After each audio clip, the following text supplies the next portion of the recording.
A very good afternoon to you, everybody, and welcome to this live stream today with me, 320 Sim Pilot, and slightly unusually today, we're going to be taking this beautiful machine, this Boeing 757-200 for our flight north back up to London Gatwick. Let me just make sure, actually, I can just see now. We need to get that setting to full screen. There we go. That's better. Excellent. So thank you all for coming along. Really good to see you here.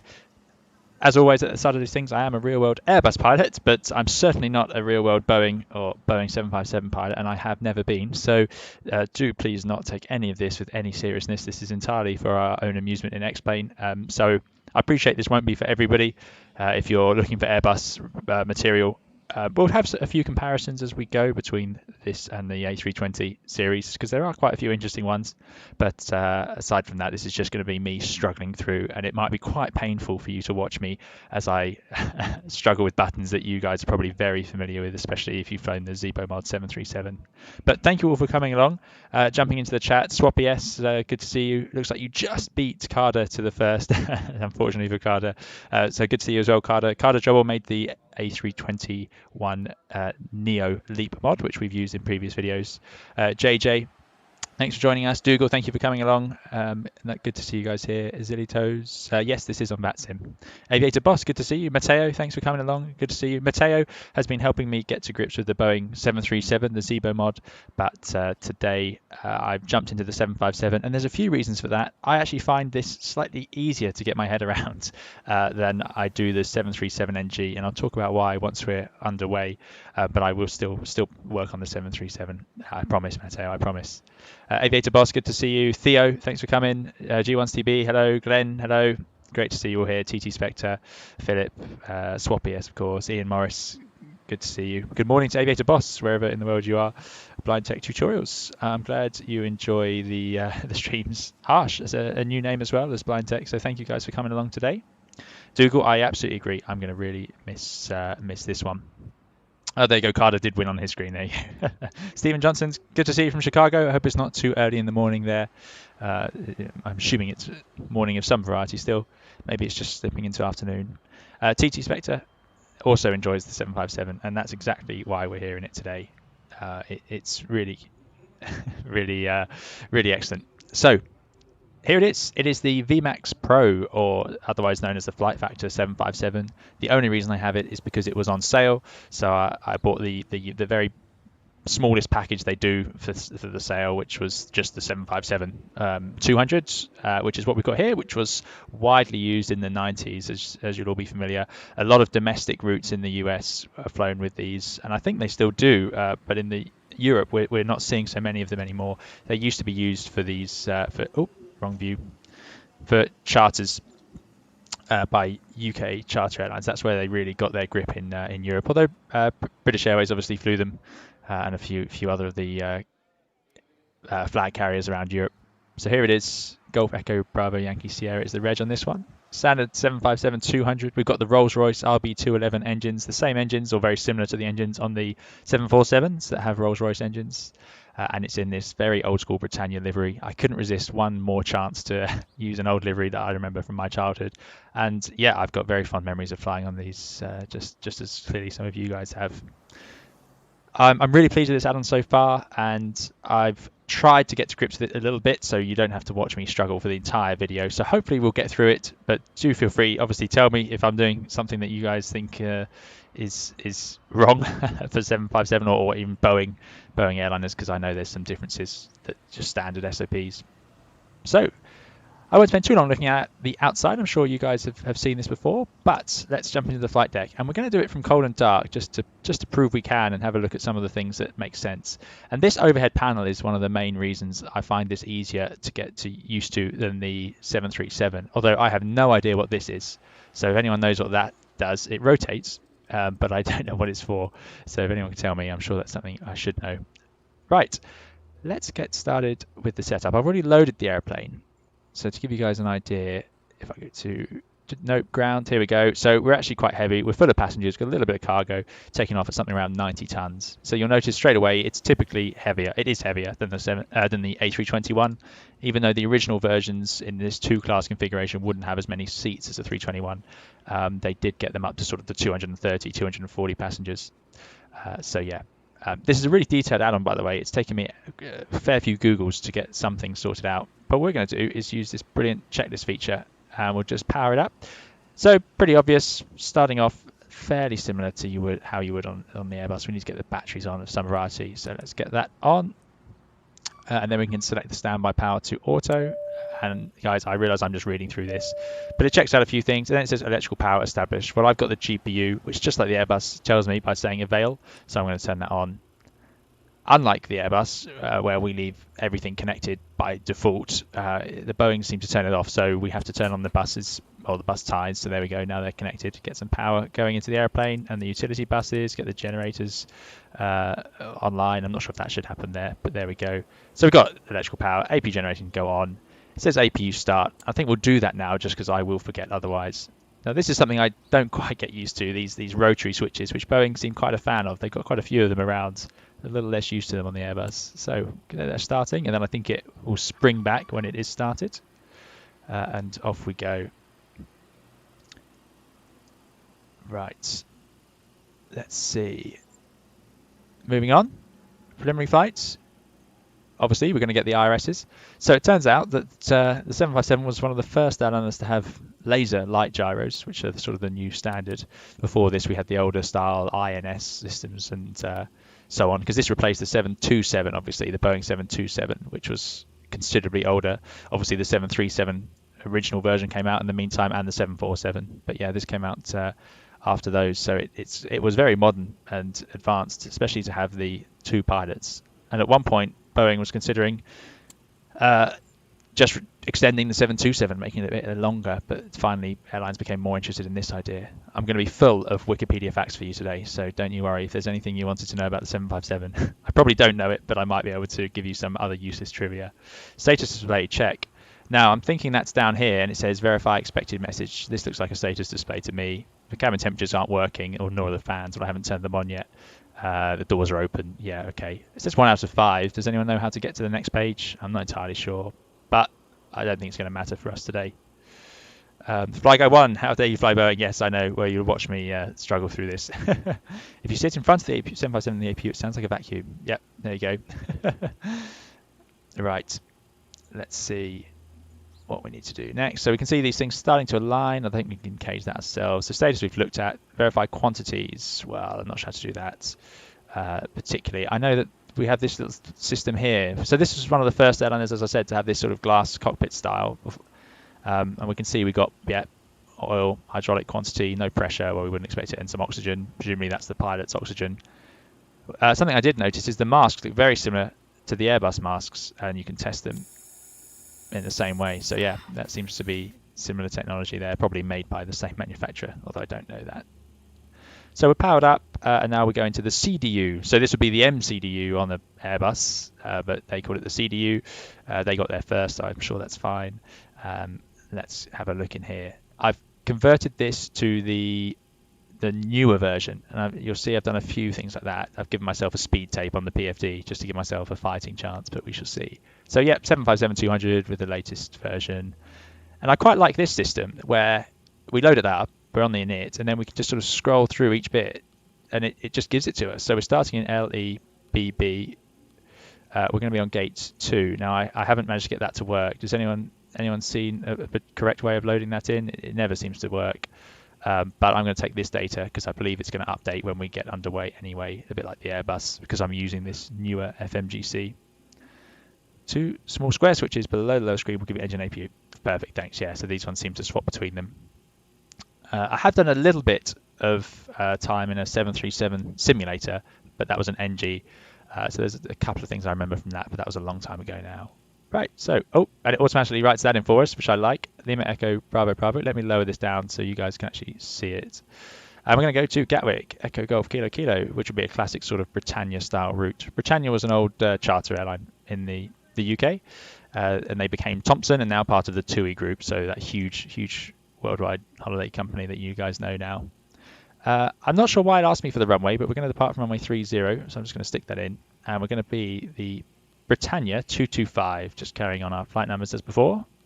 I haven't got a company route, and I believe we could put this stuff in now, but every time I do that, I end up a bit muddled up. So I'm just going to activate the route, and then go to Perth init, and let's go to the airplane. We've got to load, unload. Oh, no passenger bus. It's very fussy, this add-on. Right, there we go, it's loading. And what I do like is you can hear the passengers coming on behind, which is definitely true on the real airplane. You get loads of distractions while you're at this phase, so you often have to, well, you're not often, but you may have to close the flight deck door or just push it slightly closed so you can concentrate if there's something extra difficult for you guys to work out at the front.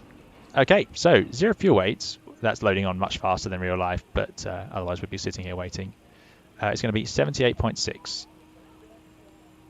That goes in there. Reserves. I have got the charts. Plugins, heavy tab. I've got a route. So what's the total reserve fuel? It's going to be 1.5 plus, oh wow, 2.6 tons to get to Paris. Goodness me. So that's going to be 3.6 and that's going to be 4.1. Wow, more than I thought actually. 4.1. So you can see the one of the reasons why this plane has been phased out, sadly, because you've got 321s that will obviously, you know, their final reserves will be down in the sort of 2 tons region. So yeah, it makes sense really. There you go. Glenn Chambers flew Britannia from Gatwick to Alicante. That's a sort of classic route. Carter says, the IRS, I always tend to use the next page GPS entry rather than the entry I get from the coordinates. Ah, I see. I could have done that, could I? Yeah, that would have made sense. Right, so there you go. So I'm going to be learning all the time today because what I put in there was probably not all that accurate, but I think it will update. Okay, so we should be loaded up. We've got 11 tons. Now, you will not believe how long I pressed these buttons for over and over again trying to find my fuel before I realized I have to look up here. And there we go, 5.5, 5.5, that's up to 11. Taking a bit more than required. We needed 9.9. I put on just over a ton, which is probably only about, 20 minutes if we're lucky. But that would give us a bit extra if there's any go-arounds because of my unusual control of the 757.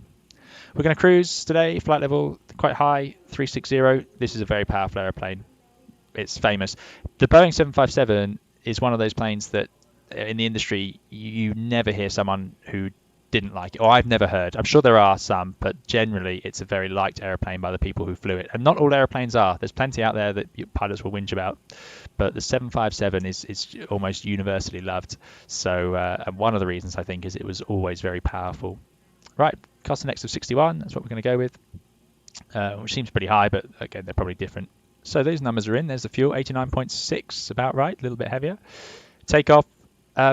Now, I think we're going to take off flap 5, and I've got the CG. If I don't need that. Similar, this part all sort of seems pretty similar. I've got a CG of 30, which is nearly always what I have on the 321 as well. So trim to 3.3, no shift, we'll just go for full length. And we're going to use takeoff thrust. Now, it wants a temperature here. Does anyone know where I should find out the numbers for this as to how we can get that temperature? Because so far I've just been typing in the temperature that it actually is outside as a way to get sort of normal thrust. I suppose you could increase it to get your flex temperature. But could I put in, because on the Airbus you don't put in the outside temperature, you just tell it toga, because if you put in the outside temperature it could be too low anyway. So I don't know. But what we're going to do is go and stick in 22 degrees, which is what it is. 22. There we go. It gives us a rating of some variety. It seems to understand that, and it types it in up there. And as you raise that temperature, that reduces, which is how you get a flex thrust. You tell the airplane it's hotter than it actually is, and the airplane goes, oh, I better use less fuel because the air is thinner, even though the air isn't thinner, but it just reduces the thrust. And this is a great feature. Here we go. Here's our performance numbers, and old school style, we're getting them set on here, as well as they're actually printed on the PFD speed tape. So there we go. That says pre-flight complete. Brilliant. Oh, there we go. We need a performance calculator for the temperatures, or you eyeballed it. So okay, we'll stick with what we've got. We'll just do 22 degrees, which should just be a pretty high thrust. And there we go. But that may be wrong. Right, now we need to go to departure arrival. We're going to depart from runway 30, and we're going to use the MAPAX arrival. Sorry, departure. So next page, Mappax 3 Alpha. I love these green screen CDUs, FMSs. Both Airbus and Boeing call the flight management system the FMS, but they've got these different names for the little box that we use to control it. But there we go. So runway 30 and execute. Now I think my EFIS controller is down here, which seems like a reasonable place to put it. I quite like it. And we wind this to map, zoom out a bit, and there we go. We've got a sort of similar looking screen on here. It's got that departure there. So all I'm going to do is, if I move that out of the way, execute, and there we go. We have a SIDS. Fantastic. See, it can be done. Right, now we go to routes, and this is what we didn't bother with properly. So that's why I don't understand how you would put the full route in before you've done the departure arrival. Could you do that? I suppose you could, judging by the order it says to do things. Right, let's get our route in. So, guys, if you want to know the route, if you're following along, it looks like the Streamlabs bot is working today. We've had many troubles with it lately. But yeah, feel free to type in !route and you'll see it. And it should appear we will be on VATSIM. Captain Dutchy, thanks for coming along. Good to see you. SB, good to see you again. Matt Haynes as well. Thanks for joining us. Hopefully something interesting for you guys. But again, I understand that not everybody needs to see me struggle through a 757. Coptini says, as a summer job, Rampman, I didn't appreciate the 757, 250 bulk loaded bags. Yeah, so bulk loading, what Coptini is talking about is just throwing the bags, not throwing, putting the bags into the hold individually, which I'm imagining is harder work.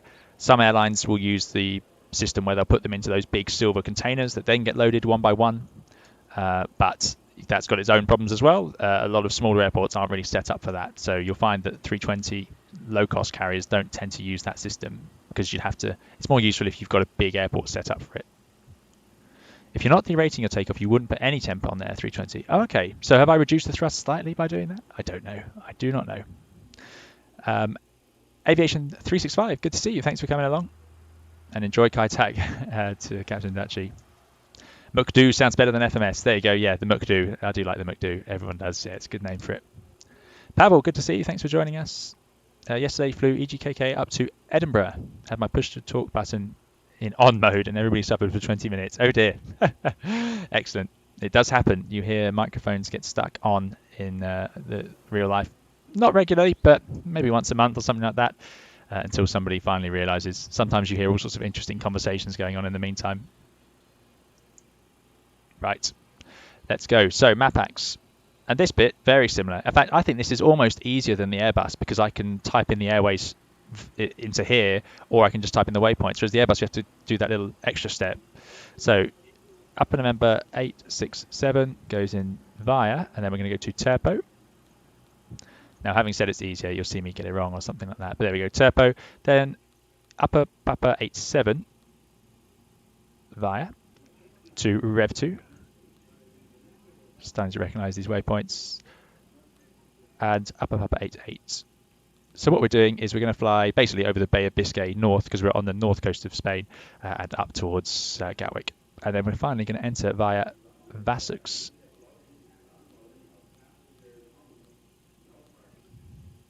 Executes. That's in there. And then I guess we can just leave the arrival to later, because we have to go index, arrival, probably 26 left. I mean, I could do it now, I suppose. Why not? Vasux 1 Golf would be the Vasux via Willow. That'll tell us when we get there. There we go. That's the route done. Really quick. I really like that system. I don't know if 757's ever used the ACARS system to load in, but yeah, there it is. Right. So that's our route done. We've done our initial rev. That's complete. Toliss Flight Factor does allow you to just put the airways too. Probably not true to life. Oh, there you go. I didn't know that. So I've probably been making my life more difficult. Matteo, I really like this detail. Matteo's talking, and I know it's always divisive in flight sim communities. The screen's covered in gunk in the 757. You can just see all this grub all around. Now, is it realistic? Maybe that's a bit worse than normal, but yeah, they get covered in dust, fingerprints, all sorts. You try not to touch them. These were old CRT screens, so they are proper cathode ray tubes, not flat LCD screens. You can get LCD for this add-on, but you've got to pay extra for it. And I quite like the old school feel. There are Airbus A320s with the old screens as well. And yeah, they seem to attract dust. It seems to stick to them. some airlines will put a paintbrush in the flight deck that you can use just to brush it off. So yeah, I don't mind it. I haven't seen an option to remove it, so I don't know. You can fiddle with some of the effects though, so maybe you could reduce it. We'll have a look when we're on the way. Okay, let's have a look. Where are we up on that checklist? This is really handy. I do wish it would mount somewhere. It's a bit would be nice. We're back onto checklists. So we've done the ident page, we've done the POS init, we've done the route, done the departures, done the POS ref, done the performance, 0 fuel weight, fuel is sufficient for flight. Yeah, so I got to this page and I verified that we had the right fuel, and it took me ages and ages. In fact, I didn't find it the first time I flew this plane. I've done 2 flights in this now, just to make sure I had an idea of how to get it in the air. And we've done the V-speeds, so that's all done. Do I need to click through? Why not? And we'll go pre-flight controlling. Here we go. So this is stuff we have to do. Now, yaw dampers. Do you guys, are you happy with what a yaw damper is? It's again, this is where Boeings and Airbuses are slightly different. A lot of Boeing things need to be turned on all the time. I noticed looking at Matteo did a video on the 737. Goman, yes, we are live on VATSIM. And Slam Cannon, thanks for joining us. Yeah, the yaw damper in the Airbus is just sort of part of the system. It can fail, but we don't have to specifically turn it on or off. But a lot of airliners seem to have it separately, which is sort of standard Boeing. I noticed in the 737 setup that Matteo kindly did for me that you have to test so many systems, which reminds me of a previous airliner I flew. The Airbus is amazing because the tests are sort of so integrated.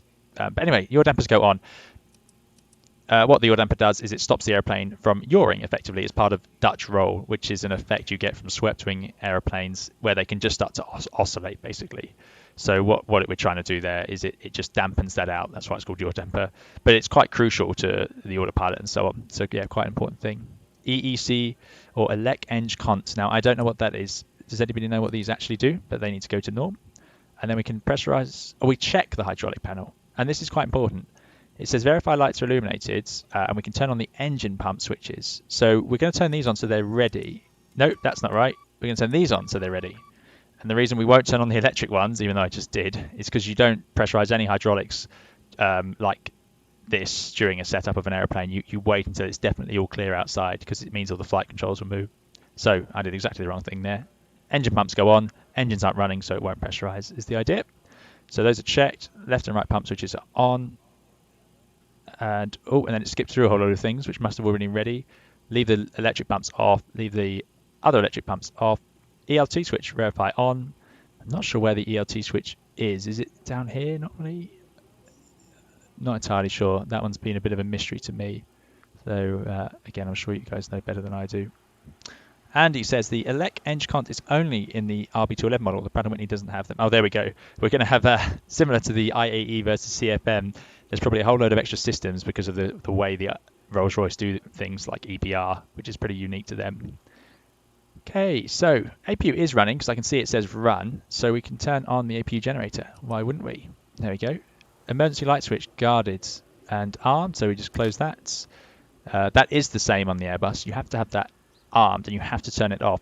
The reason is it works usually in the Airbus, I'm not sure about this one, by when you lose power it will automatically come on, so it has to be turned off before you turn off the airplane, otherwise they'll just sit there and they'll come on and they run on the battery and they'll just drain things.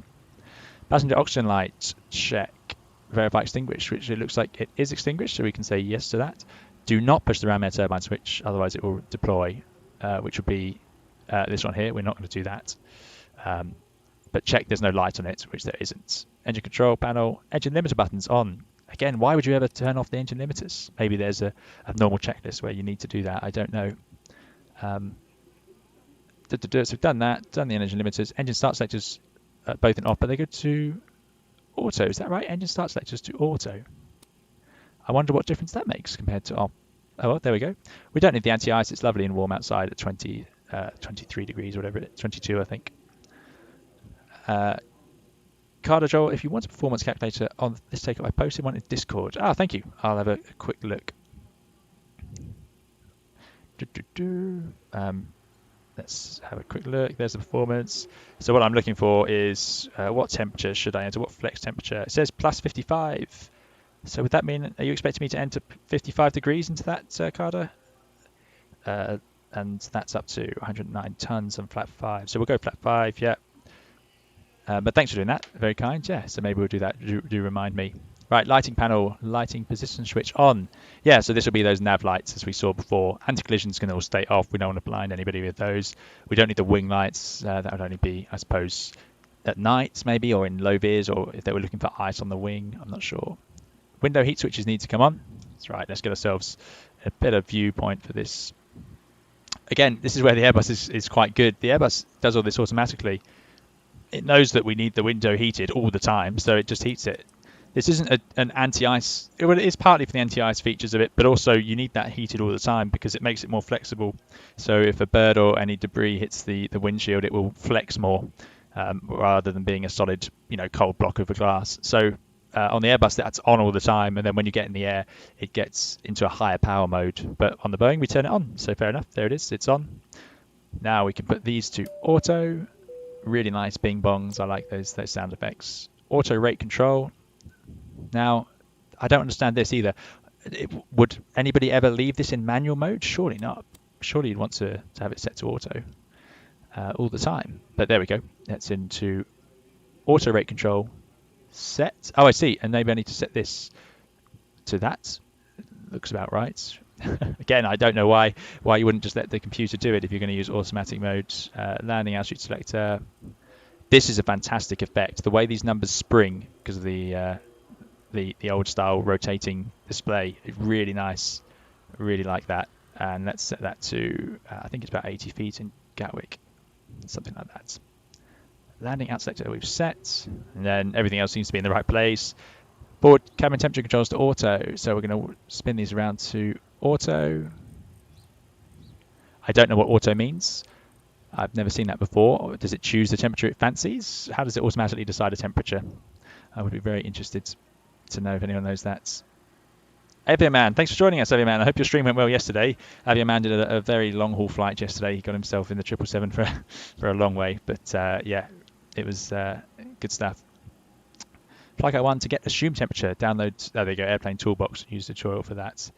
So Carter says I put in the 55. So let's do that, Carter, and then you take responsibility for our ability to get airborne. So 55 flex thrusts.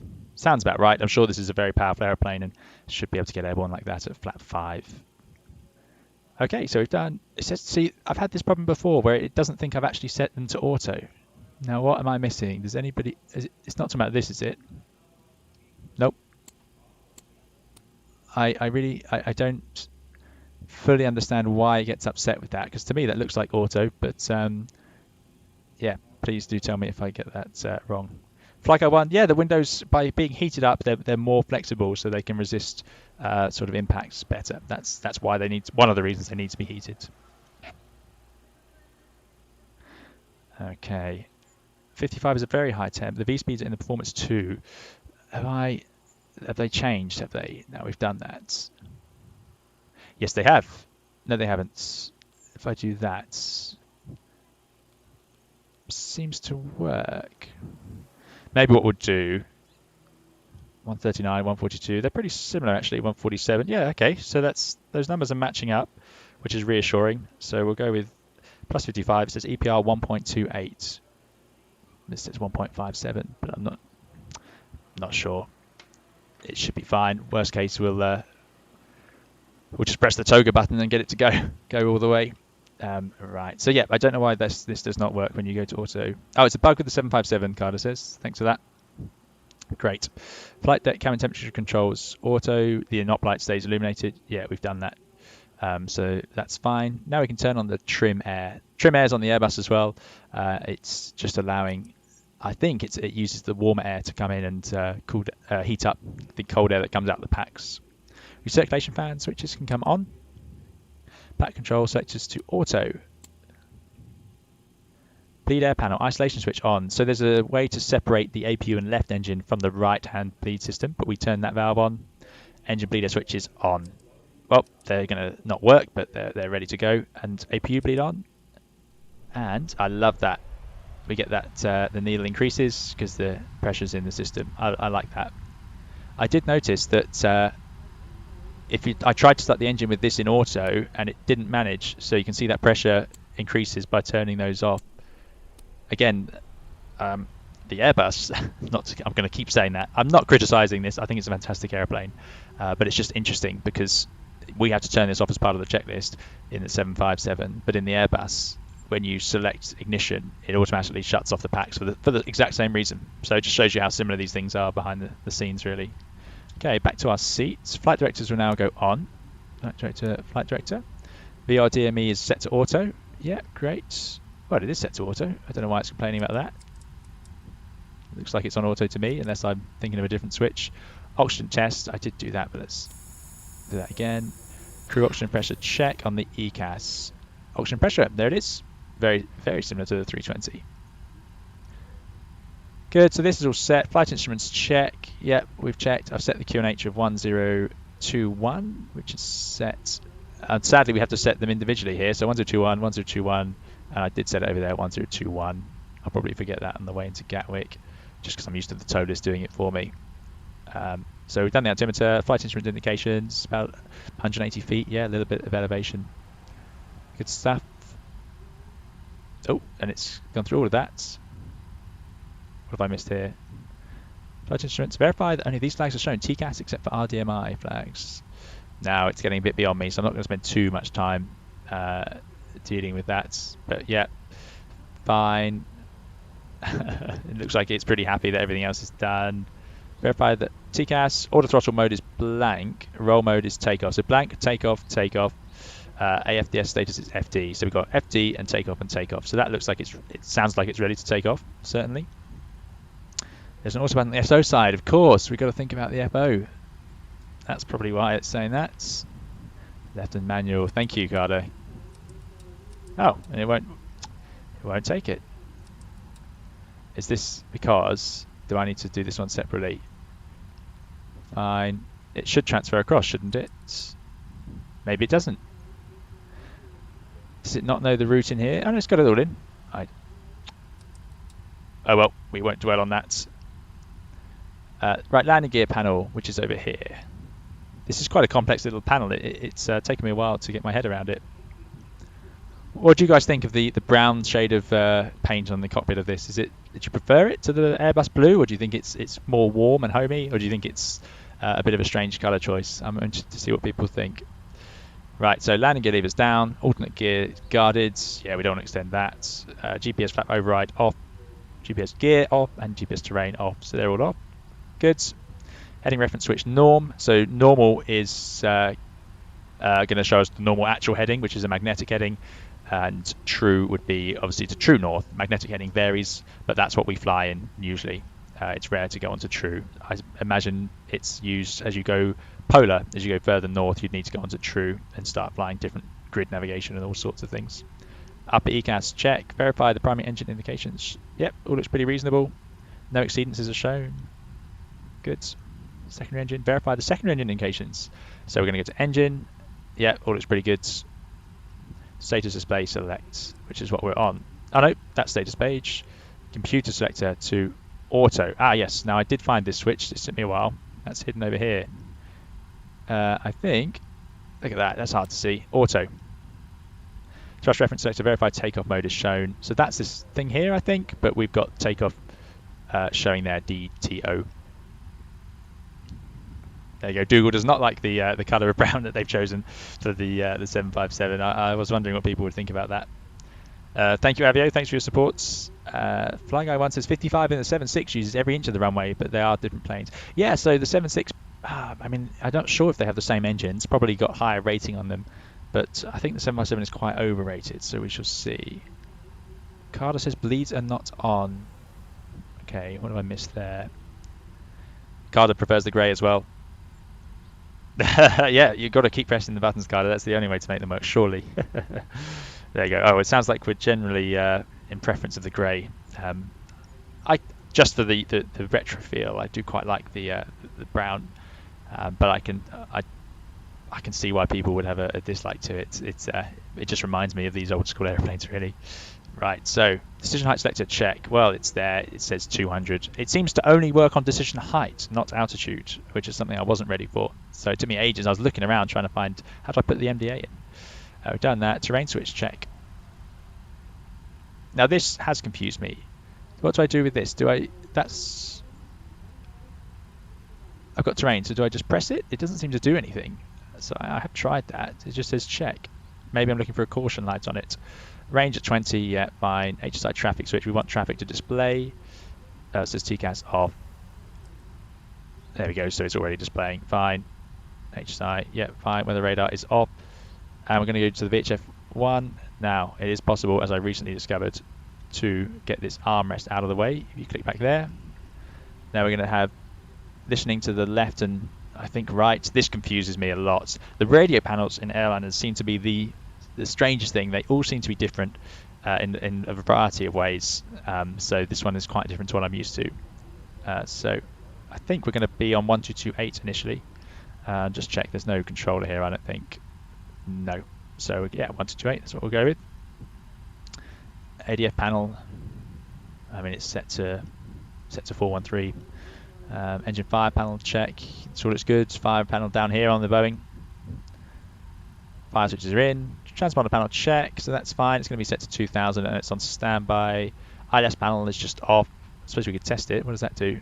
Does that bring it up on the PFD? Nope. Still, it hasn't given us a warning for that, so that's fine. I'm hoping. Cargo fire arm switches off. Where is the cargo fire arm switches? Is that this one there? Or is that the APU? Could be that one, not sure. Oh, APU switches in. Comms panel 1 and 2. Excellent. So BYD is it still doesn't think it's in auto. I'm not going to press that again, as we've already struggled with that. No, keep pressing it. It's an Easter egg. Yeah. I wonder what I'm doing. What am I missing? Auto throttle arm. Let's arm the auto throttle. We are going to use that. Bank limit selected. Check. Again, it's automatic in the Airbus. I'm going to leave it in auto. I'm sure the Boeing has its own reasons. I quite like this, the way the paint's weared away and you get that green sort of anti-corrosive layer beneath it, and finally the metal. Quite common in a lot of aeroplanes to see that green underneath the paint. Sounds like this is all in the right place. We're going to pull this. That's how you cage it, like a German aviation plane. Alternate stabilizer trim switches, check. Well, I think that is going to be alternate. There's those. Yeah, they're checked. Speed brake lever is down, close. Flap lever, check. It says set to agree with the flat position. Well, we know they're at 0 on this little dial, so we're going to leave it at 0. That's the thing in the Airbus as well. If there's a disagreement between the two, you have to get the engineers out to come and fix it, because it's not very healthy for the airplane to have them in different positions, obviously. Fuel control switch, fire warning lights, check. I think that's these, but oh well, they're not lit. I'm sure there are checks we should do before starts. We've done the CDU display, thrust reference, check. Yeah, it's in there. We've done our 55. Takeoff thrust references, set and verify it's correct. IS bugs are set. MCP, it's set it automatically to 147, which is our V2. So it looks like that's what we'd set there. And now we need to, so we've done that. ARM LNAV, yeah, we'll take lateral navigation. Quite clear and simple, LNAV, VNAV. A lot of people, a question I get quite commonly on my channel is, how do I get LNAV or VNAV mode in the Airbus? Because it's not written out quite as clearly. But I think I quite like the Airbus way of doing it, where, as I said before, you've just got that one control and you can do everything from it. Whereas we've got a lot of buttons here, a lot of room to press the wrong one. But yeah, LNAV, we're going to take that. Initial heading. So now we're going to bring up our departure. I quite like this feature in here. I can go to here. So initially we're sort of tracking out from the Bravo Lima Victor on 313 out to 8 miles. So that's set to VOR over there. It looks like it should be tuned 1159. So I know that's tuned there. And I'm going to set my heading to be roughly 313. Sounds about right. That can be my initial heading. Again, something you don't have to do in the Airbus. Updating the heading bug as you fly is a thing that I think we have to do in the Boeing, which is not necessary in the Airbus. It automatically does it. It's quite neat. Okay, there we go. Altitude. What's our stop altitude? It's above 3,000 feet. Flight level 80. So I'm going to put 80 in. I must remember to set standard. It won't tell me. I must remember to do that. Okay, good. And I think that's it up here. Okay, let's see. General checklist. Done. Okay, sounds like it's time to close up. Then we power up the hydraulics at this point and get ourselves underway. So let's go general. Close all the doors. And I've done this wrong before. We've definitely got the AP generator on. The AP is definitely running. So let's please work. Oh, thank goodness. Ground power's worked. Let's get rid of the stairs, shocks, LSU, GPU, fuel, passengers. We have definitely got the fuel on board, have we? 22 degrees, 5 tons. So that's 10.9 tons of fuel at the moment. Yep, there it is. Excellent. Okay. So how are we looking? Let's have a look and enjoy the airplane from the outside. Fantastic. Really nice machine. I like this as well. The APU flap on the top opens up like that. Very cool. I think we're flying alone today. And there's no controller still, so we'll just get ourselves underway. So let's, in here, there's a way to start the pushback. Ground to Cockpit, please show me where you want to go. Right, let's get ourselves out onto how do we do it from this stand? Somewhere here? Why not? That should be fine. Ground to Cockpit, tow is driving up. And there comes the tow truck. So the usual things, let's get the red beacon light going. And I think the flight deck door, we need to make sure that's got a switch here that we're going to use. That's in auto goods. And I think we're pretty much there. Let's set the transponder to alt 2000 for now, and that should be fine. Check everything else. I suppose the windows are all closed. Seems like we're ready to go. General. Checklist. Right, so hydraulics, they've got to come on now. I suppose that would help power the brakes as well. So let's get this in the right order. Right electric pump switch on. That one. You can hear it. And then the C1 and C2 on. That's fine. And then the left one. I wonder why it's in that order.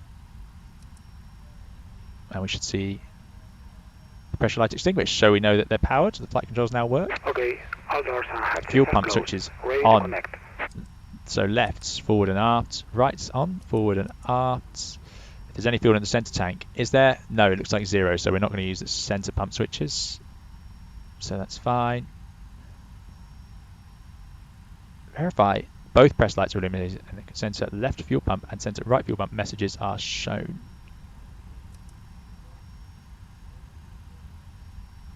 But we're not using that. I don't think we need to do that. 2 parking brake, engine shut down. C-hide engine 2. What have I missed up here? Although I did see that could be because of load shedding. Tow connected and bypass being inserted. Release parking brake. Okay, I'm not sure. Let's do recall. Okay, well, we've got engine shut down, one of the hydraulics and the parking brake. Seems reasonable. Trim, check. Ah, yes. Now, we do have a trim for today. We had 3.3. Now, is that possible to just set on here? I had to assign trims to this. There we go. 3, 3.5, 3.3. Somewhere there. Seems to be in the green band, so that's like a good start. Let's release the brakes. Off we go. We're on our way. Pushback, and you may start engines. Trim is verified. Engine start. Here we go. So secondary indications we need to bring up. We've got them here. Pack control selectors off. And this will give us enough pressure in the ducts so they can go off. Increase in pressure. Left engine start selected to ground. Here we go. So we're going to start engine 1. That goes to ground. Just need to shrink this a bit out of the way. And now I'm looking for 25%. Ah, thank you. Yeah, Andy says those lights will extinguish once running, so it looks like just a shedding thing. N3, which is sitting way deep in the engine, I'm assuming, is at 25%. Now I set the engine on. And I made the mistake before of setting it to rich. We have to set it to run. If we set it to rich, the engine won't be able to idle with enough thrust to also provide power to the packs. So I originally ran it in rich. I did my flight, and then when I came to the top of descent and the engines went to idle, all the packs turned off and the rat came out, and it was not very elegant. I like the flickering screens. That happens on the Airbus as well with these old CRTs. When you interrupt the electrical supply, they flicker. It's quite good. And there we go. That looks like a relatively happy engine running, and the numbers are reducing. seems to be stabilized. Wait for idle. I think that's verified. I seem to have just lost a lot of sounds. That's a bit worrying. Right, after the engine is stabilized at idle. Why have I lost sound? Hopefully that comes back. Right engine start selected to grounds. Let's do the same for this one. And that's set to autos. There you go, grounds. Same again. Gets 25%. Operation complete. Set parking brake. Okay. Brakes are set to park, so they can disconnect now. Stand by. 25%, there it is. And we set to run. And this is only because it's a Rolls-Royce that has that difference, apparently. Here we go. Fantastic. Look at this machine. What a beast. Excellent.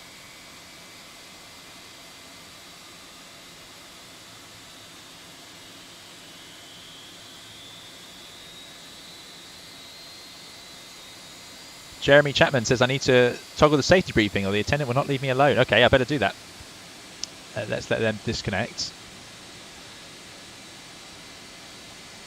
Look at that, brilliant. It looks like a very purposeful machine, like it's got big ideas. Okay, now I think I've seen that in flight. PA safety demo. There we go.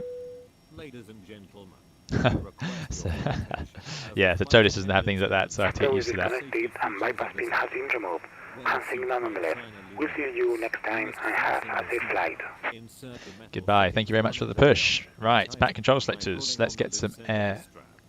Now I will turn off that PA if that's if you guys. I don't know how loud it is for you guys, so do tell me. These go back to auto so we can get some air for the passengers.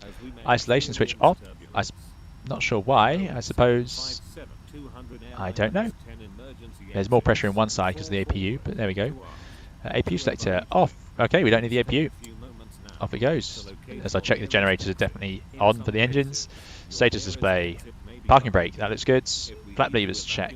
Let's go for flap 5. Now I've done this wrong before. I've done it to flap 1, so let's go to flap 5. I'll make sure we have that ready. If you can constantly press the forward button, he'll stop. Okay, thanks. I didn't realise that was a feature they've added to this. In the event of a decompression, an oxygen mask will automatically appear in front of you. To start the flow of oxygen, pull the mask. Carter's saying it could be the sound config. Okay, we'll see how it does when we get taxiing. Yeah, it could be from the Toliss setting it all to 0. It does do things like that. Although the bag does not inflate, oxygen is flowing to the mask. Blind tech tutorials. Oh, there you go. That voice doing the safety demo is Vocalizer Daniel. Being blind, I know my TTS. There you go. Yeah, I've never seen it used before. It's great. Okay, well, we've had our wave. Ground crew have gone. Flaps lever. Yes, we have 5. That's what we wanted. Flight controls, check. Yes, now my understanding is Boeings will always do this here. They won't do it on the way. So let's do that. Elevator. Oh, that's a bit quick. Fall down. Full up. Neutral. Ailerons. Full left. Full right. Neutral. Rudder. Full right. Full left. Neutral. Now why is it sitting to the left? That's a little bit concerning. Does anybody... I've not seen that before. We'll see what happens when we get moving. I'm hoping that's just a glitch as opposed to my controls. Let me just check. Joystick. 7x7. Nope, definitely set to 0. Okay. It's worked before, so I'm going to hope it's going to work this time. Transponder check. Yeah, let's just set that to TAR right now. Oh no. That was on 2. Not that one. That one. 2. There we go. And runway turn-off lights set. Thank you very much for the subscription, Chilled Brew. Thanks for coming along. I hope you're enjoying it. Normally we're flying the Airbus, but today we are doing this. So there we go. Runway turn-off lights are on. Forward taxi. White. Anti-collision light on. Oh, before takeoff. Right, I was going to say. Okay, let's get ourselves underway. So it looks all clear around. And let's hope that we don't start drifting. So brakes released. Off we go. Seems to be rolling in a straight line, so we'll take that as okay. In fact, it seems to have settled. Maybe it was left over from the pushback. That's the only thing I can think of there.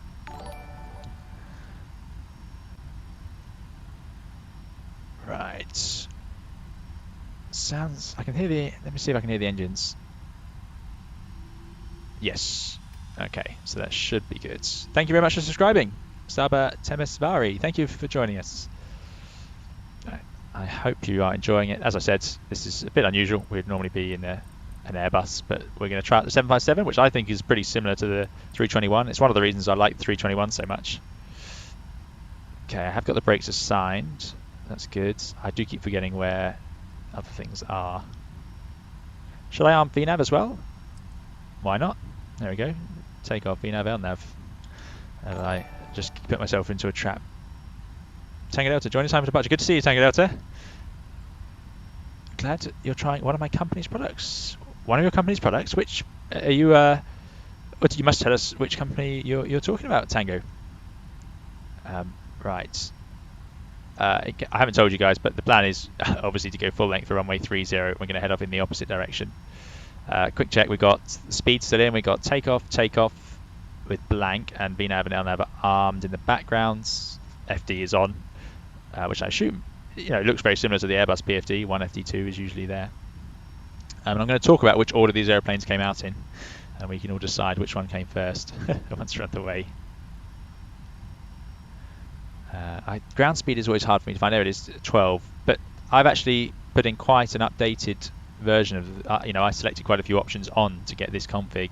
The original one with the older style FMS and the older style PFD was quite different.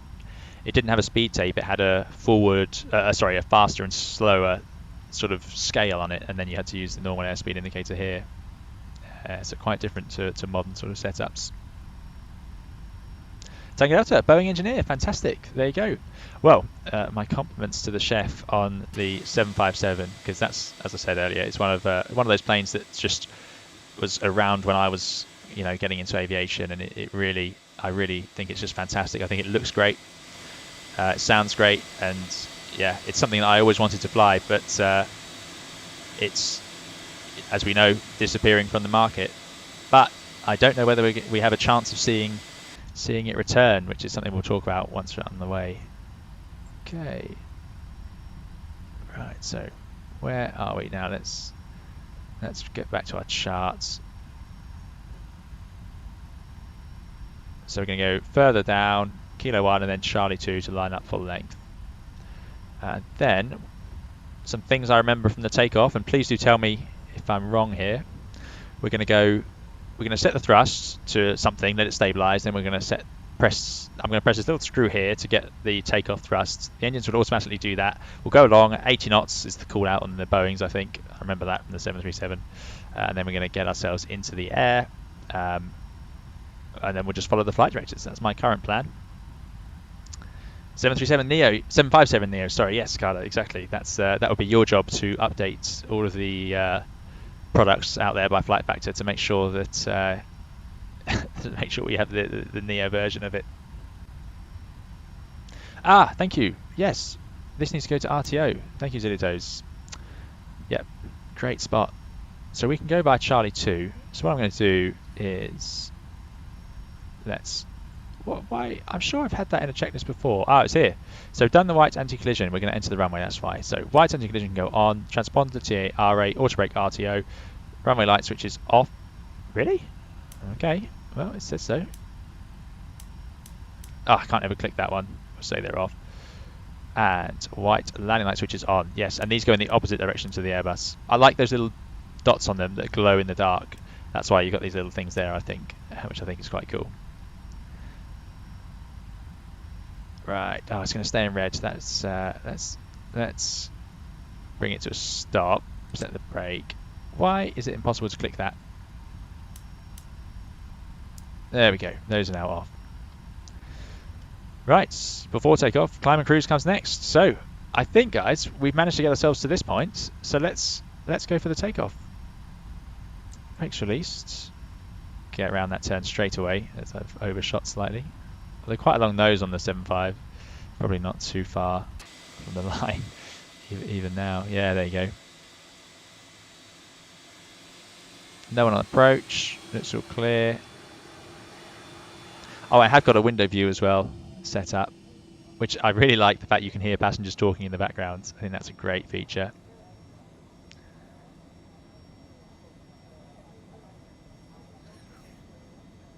I'm not sure, I keep hearing little whizzy noises in the background, I'm not sure where they're coming from. Okay, so we've got our stop altitude, we've got our speeds, everything looks like it's armed. Are you ready, guys? Let's get ourselves on the way. Approaching 30. Toga takeoff can be sensitive to jitter. Okay. Happy man, thank you. I think this is great livery as well. Glad you're enjoying it. The link, if you put exclamation mark livery, you can have it for yourselves. It's been kindly made by somebody. I've forgotten their name. I shouldn't forget their name, but they are on the xplane.org forum for the version 2. Alright, we've got a lot of lights in here. It seems very bright. I'm not sure why. That's all. Don't know. Must be the X-plane lighting. Right, ready to go. Let's get underway. On runway 30. We are taking off. So let's get those thrusts. I'm going to set them to somewhere. Let them stabilize. What's that? 60% M1. That's probably more than enough. We're going to click that. We get EPR. Takeoff, and FD, which all looks fine. Love the noise of the engines. We're going to, I don't know, do we need to hold down on the nose a little bit? I'm not sure. But we're rolling along.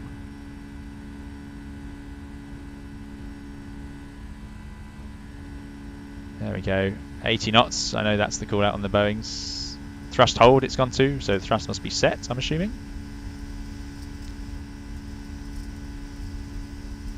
Quite a long runway because of that displaced threshold. Going to use a fair bit of it. Okay, there's V1. Rotate. Oh, let's get in the air. Caution, terrain. Positive climb, gear up. I'm not sure why it's saying that, but we're already going to be climbing as best we can. There's LNAV, so we're going to follow that. Could be spurious for a database out of date. I'm not sure when it's going to accelerate compared to, I mean, the Airbus, we type it in, but I don't know how the Boeings do it. And now I need to trim, don't I? So trim, nose up, EPR, VNAV speed, now it's accelerating, so that was about 1,000 feet above the ground. Slower the nose. And the one thing I do remember from Boeing's is that thanks to that underslung engine, the engine being so low below the wing, just like in the Airbus, we need to be very careful. When that thrust comes off, we have to, the nose will come down on its own. Now it sounds like we're still in takeoff thrust, but it's gone to climb thrust, so that must have been a very high flex. That must have been a really low power setting, I suppose, for takeoff. Right, above the green F, so flaps can go to 1, and we're above the other green F, so flaps to 0. At that, it seems to be straight out of the Airbus textbook as well, so that's a really nice feature that I didn't expect to find. Unless I've done that wrong, do tell me, because I know there is a way to calculate that schedule. And now it has the green F for when we slow down, is my understanding. I can see the speed bug, it's about 250 knots. Love the roar of the 757. There's 250, now it's going to pitch up for us. And we're going to get a crazy rate of climb. I mean, this is where the 757 is just amazing. Oh, it's doing 240 knots for that SID, is it? I think my controls are too sensitive. My joystick seems to be really twitchy. Ah, look at that. Right, let's get an autopilot in. Commands, there we go. So that's an autopilot. And how would I go about controlling that rate of climb? Would I just do it the same as the Airbus? So vertical speeds, look at that, 4,000 feet per minute, madness. So 1,200 feet per minute. We need to go to standard because it was flight level 80, 1013. And I'm hoping that by choosing that autopilot, it's based off of my altimeter. 1013. Out disagree, yes. Well, that was to be expected. I haven't done this yet. 101543. And it's gone away. Good. Into clouds. Where's the temperature written on here? I can't see it anywhere. Oh yes, I can. Plus 17. That seems warm enough not to need the ice. I'm not sure what the Boeing limits are for that. Dougal, thanks for coming along. I hope you enjoy your dinner. See you next time. Matteo, no, I have not made that announcement. I don't know if it's an option. And off we go. Look at this, roaring away. Fantastic. Fantastic. I mean,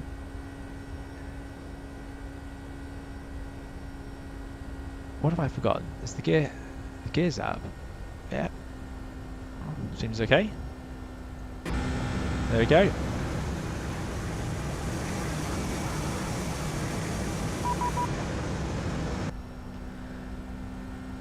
And I need to contact someone. 13375. Good luck to me for doing this. 13375. I think that's it. Oh, weather radar. Let's put that to weather and turbulence. Until slightly down, maybe. Right, well, I will level off at flight level 80 then. And to speak to our friends. That's set to terrain. So if I press that, will it become weather? Yes, it will. Excellent. Jeremy says this 777 climbs at 7,000 minutes. Yes, I can imagine. Well, we'll see what we get out of this in a second when we get unrestricted climb. Okay, let's check in. Control Britannia 225, climbing flight level 80 on a MAPAX departure from Bilbao. Britannia 225, reading squawk 4433. Squawk 4433, Britannia 225.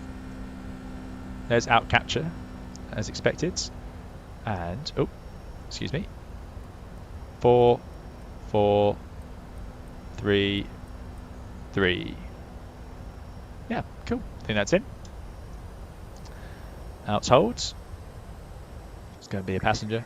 Britannia 225, identifies flight level 80, continue climbing 360. Climb back with 360, Britannia 225, thank you. Here we go then. Let's go and see what we can do. What was that? I don't know why I made that noise.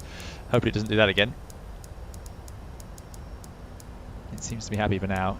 Now this is, I would like it to be able to choose it to go in thousands as opposed to every 100, but I do like the way it springs. 360, so what's the best way to do this? VNAV, EPR, VNAV speed. I'm assuming that will give us climb thrust, so climb thrust is in at 1.59 yet, which is set, so that looks pretty good to me. And off we go. Good afternoon, Flight 24 and Corsi. Thanks for joining us. And yes, Flight 24, that is a problem. How are we going to have lunch now when somebody left this here? We'll put it in the tech log for the next flight, definitely, because that's going to be frustrating if my sandwiches can't sit on top of that. I did see a way to bring the charts here actually, which I thought was quite neat, but I've lost that ability since I found it. Let's zoom out on there, and this is good. The weather radar is more realistic, and we get this green line showing us where we're going to level off. The Airbus does have these features, but they just don't work so well in the Toliss as the flight factor, which seems to have a really good grasp on it. And here we go, something that we need to do. We need to update the heading bug. We don't have to bother with the Airbus. It disappears when you're flying in nav mode. But in the Boeing, I think we need it, because if I accidentally go to heading, it will just start turning or something. So that is a feature I do like very much from the Airbus. I think that's really good. Okay, so it's all red because it's pointing the radar too low, because it's just seeing the ground. So let's point it slightly above us for the climb. +2. Looks like there's nothing out there. Croson Moon, good afternoon. Thanks for joining us. Something slightly different today.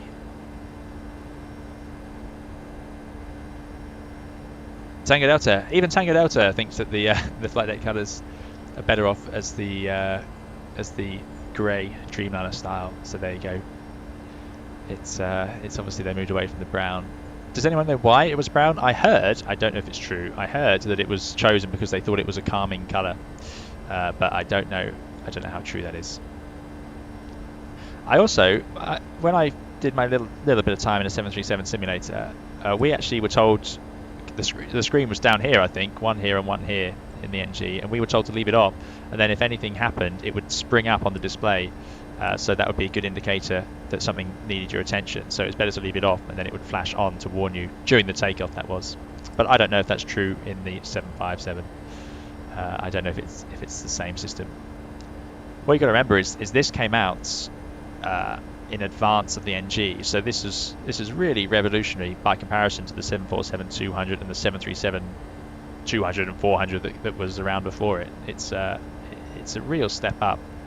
And coming from an Airbus, it's not too hard to transition into, especially when you add the speed tape and so on. But even without that, flying from these instruments, that's how I was trained initially, and it's not unreasonable to transfer onto it. It's quite fun, really. Iberia 3715, nivel 140. Matteo does not find the brown colour very calming. Iberia 3715, Oh, there you go, Carter.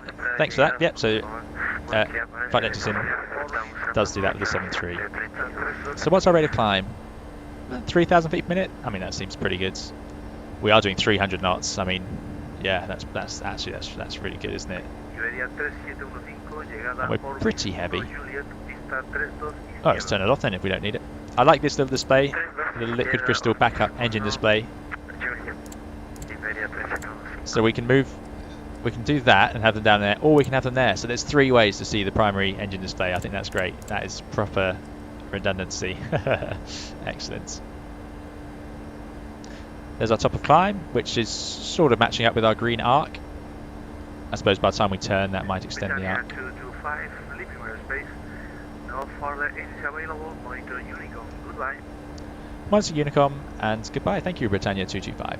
And this is nice. I really like this. Look at that. You can just swap it over. Great. Okay. Well, we'll do our climb cruise checklist now. Why wouldn't we? So, TMCP climb. Is that talking about this? It looks like it is in climb, so I'm not going to fiddle with it. And it agrees. Weather radar we've done. Wing and landing lights. Yes, off. Now they don't stick out on this plane, unlike the Airbus, so that's quite nice. But we can just turn them off. We don't need them. They just wear out. No smoking seatbelts off as required. Well, we're going to leave no smoking. Let's set that to on, and seatbelts can go off. Monitor fuel flows off as required. Now, does anyone know what that's trying to say? Fuel quantity. If I go to status, will it show me the fuel flow? No. If I go to engine, fuel flow 3.1 tons an hour. Yeah, so it is a thirsty airplane, but of course it looks thirsty by comparison to modern aircraft, but it really wasn't at the time. I think it was about 20% more efficient than the airplanes that came before it. I don't know what it means by off as required. Maybe does it mean turn this screen off? Is that what it's saying, as we discussed? There we go. And what comes next? Descent.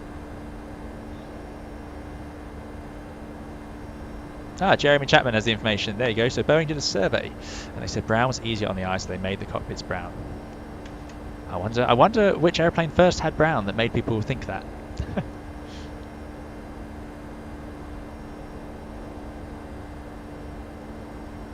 There you go. Flight 24 remembers Britannia as well. So the nostalgia for people. I do apologise to people outside the UK who didn't fly with them, but it's one of those things that a lot of people have fond memories of. Yeah, really nice. Mateo's changed the colour to slightly more grey. Excellent. So yes, Britannia Airlines. Here we go. Here they are. Britannia Airlines comes from quite a long history. So I'll give a very brief idea. It essentially it formed from another airline, and in 1964 it started, and it was called Britannia at the same time they got the Bristol Britannia turboprop, and then they pretty quickly got rid of that and started getting their first jets in the 1960s, and it got the 757 obviously quite early on, and now it's Thompson Fly. In 2005 it became Thompson Fly and then became TUI, part of the big group. But I do miss the old Britannia liveries and the name. I think it's quite fun. TT Spectre coming in with a controversial opinion. They don't mind the brown. There you go. Carter Joel.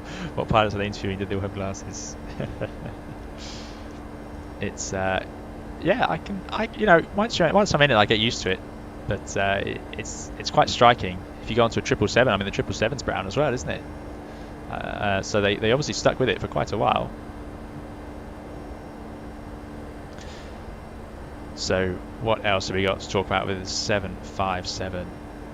So one of the reasons I like this plane, aside from the nostalgia, is its overhead panel compared to the 737 is really, I think, much more similar. This is just my opinion. Everything I'm saying now is my opinion. I've got no real knowledge of the 75 or anything. But this is done with these sort of diagrams. So I've got a little fuel panel here, and I can see the arrows to the engines, the pumps, and so on, which is really similar to the way the Airbus is set up. Same with the maybe not the hydraulics. The Airbus has really nice long panels with the pictures on, but this has similar idea with push buttons in the same way. Whereas the 737, the overhead panel, as we all know, I'm sure you guys know, is from the classic 737. So it's considerably older in its design, and I find it much more confusing than this one, which you can take to pretty easily. I mean, it's just these push buttons that just almost as a rule need to just be turned on when the lights are off, when the warning lights are on. So I think that's a really neat system. It's the 737 obviously keeps that old panel because it needs that to maintain some sort of commonality, is my understanding, so that pilots can fly the old 737s and the new 737s without having to be retrained. And I suppose by now changing it is going to be a real difficult task, because the Max, as I understand it, has the same old 737 style panel.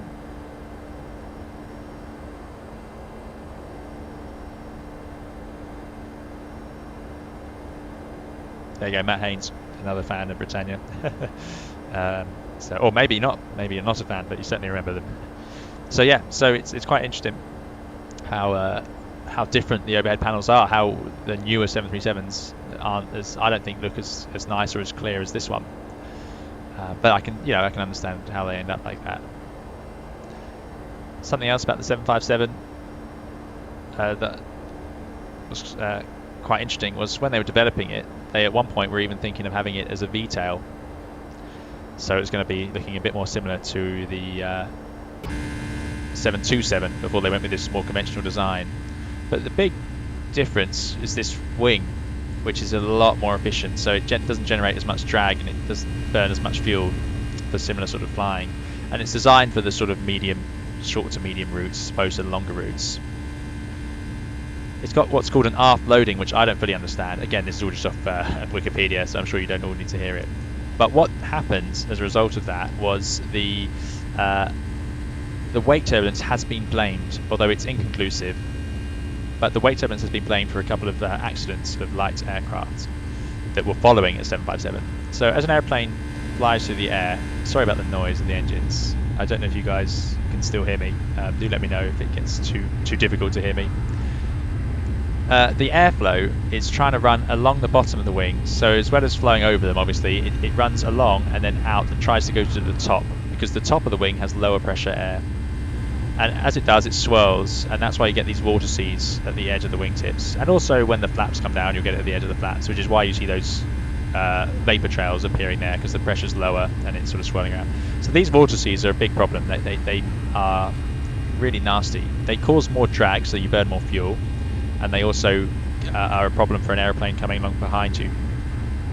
Modern 757s and 737s and the Airbus all have the sharklets, which come up on the wing here and stop that flow of air, which makes less drag, and also by reducing those vortices, you burn less fuel. That's why they're there, because it seems silly to put more things on an aeroplane to make it burn less fuel, but that's what it's there for.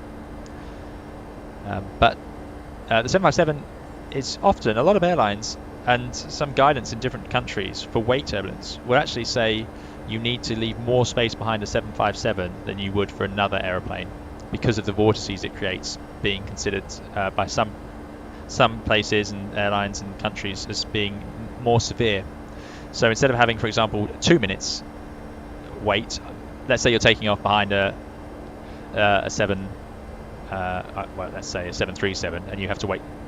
Well, you wouldn't have to wait actually if you're in a short haul, but it could be a 767, for example, or maybe a 330, and you might have to wait 2 minutes. But a 757 might be 3 minutes. It just depends on the country and the airline. But yeah, it's known for having slightly stronger vortices, and it's possibly due to the way they designed the wing to have this sort of aft loading, which I really don't know what that means. But yeah. It's just quite interesting. It is generally known for that. So when pilots are out and about and they see a 757 in front of them. Usually the 300 these days, you seem to see more 300s because they got more seats, I suppose. It's often that you'd end up giving it more space because it can be quite severe, and I have felt it. I've taken off behind 757s and felt the wake from it, and you really feel it. So yeah, I don't know if they've ever solved it. It's inconclusive, I think, is the general idea. Here we go. So we're still doing over 1,000 feet per minute up to 360. Speed being at par. And I'm assuming it will just capture. Let's update our heading bug, which I think is the right thing to do in the Boeing. There it is. And off we go.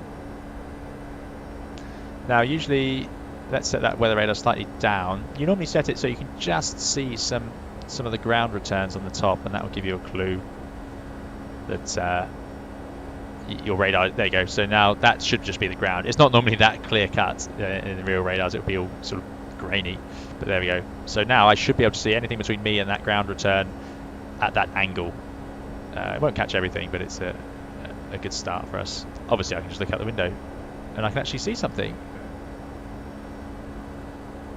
Is there another aeroplane? Can't see anything on TCAS. Maybe I need to increase the range, which will also ruin my tilt angle. Yep, there we go. Let's wind that up. Still no airplanes on TCAS, but there we go. Right guys, so the flight time should be on the overlay. So we should be arriving at, what does it say, 18:06 on there. So yeah, about 45 minutes to go. Bit of a longer flight. I just thought it would give me a bit of time to not make a complete mess of the 757. It never told me to arm the speed brakes for takeoff. Do you not need to arm them for takeoff? Would they deploy automatically if we tried to stop, or with the brakes? If anyone knows, I'm curious. Because certainly on the Airbus we have to arm it.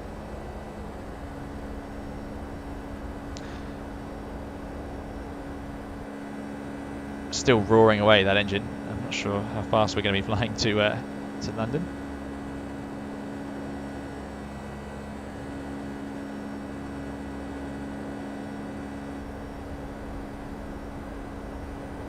Oh, there you go. Thanks, Carter. Yeah, apparently we don't have to. There you go. Good. Quite fast, decimal 808. I mean, you rarely in the 321, you wouldn't be up here, and if you were, you'd be right in that red bar. So it is definitely faster than the 321. And we're quite heavy. I thought we were quite heavy, and we went straight up to 360.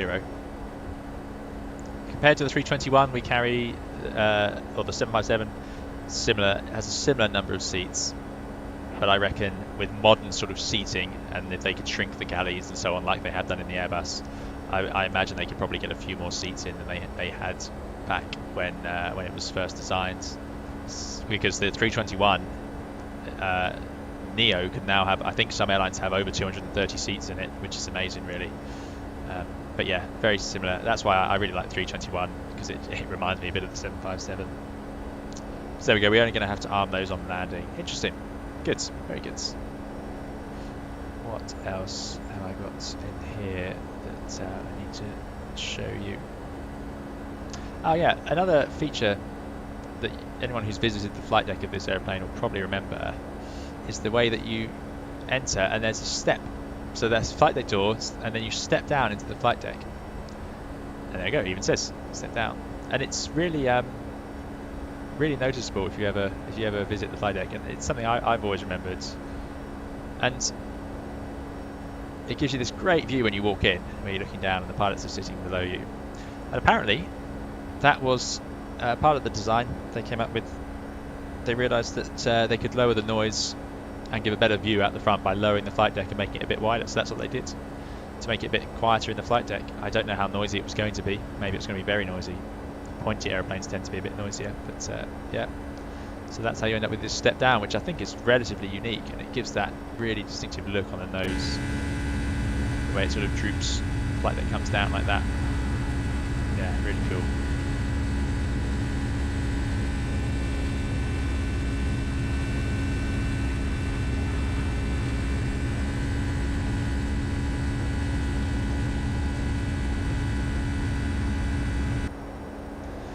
Jeremy says you can turn the display on just above the auto brake. Yeah, this one. So I did have this. What's it telling me? This just looks like, to me, it looks like backup engine display. So we got exhaust gas temperatures, N2, N1, EPR. It looks like it's got limits as well. I don't know, in auto I'm assuming it would turn on if these screens failed or something like that. They were obviously very worried about losing engine instrumentation. Compression recall, that's a very Boeing thing. But the Airbus does have it down here as well. But yeah, looking pretty reasonable. Cruising along. Looks like we could even get a little bit more speed out of it. Now the CDU in the cruise has been nothing but a mystery to me as well. I suppose we could select long range cruise engine out. Long range cruise would be a more efficient way, it would get us further. So there's all sorts of different speeds that we fly at. Econ cruise obviously being one, and then depending on your cost and what you want. But long range cruise should give you the longest range. So it will be a speed that compromises between drag from going too fast and being too slow, because your longest endurance in the air won't necessarily be the same speed as your longest range. Because obviously if you sit there at a low speed, you're not covering as much over the ground. Darren Watts, thank you very much for subscribing. I hope you're enjoying it, and good to see you in a slightly unusual Boeing flight. Window seats, there's 244 seats, most I've seen on the 321 Neo LR. Wow, 244, yeah, that's amazing, because I know the last option had 230, so the older engine Airbus 321 had 230. That seemed crazy number already. So yeah, I know they've managed to remove some of the major exits, haven't they? Which is how they managed to fit that in. So I'm assuming in the 757, let's have a look in the cabin, there is potential for Boeing to go and do something like that, where you have these emergency exits. Oh, actually, maybe these doors, maybe they could make these doors smaller or something like that, and that way they could get some more seats in there. That sort of thing seems to be a common technique to get more out of your aeroplane. Those engines really sound like they're working hard. It says it's in cruise and it's wound down. 92% N1. Yeah, it seems very high. I suppose that's how we go so fast. Push that forward button over and over. Oh dear, I am terrible for that. I'm determined to find out what every button does in this aeroplane.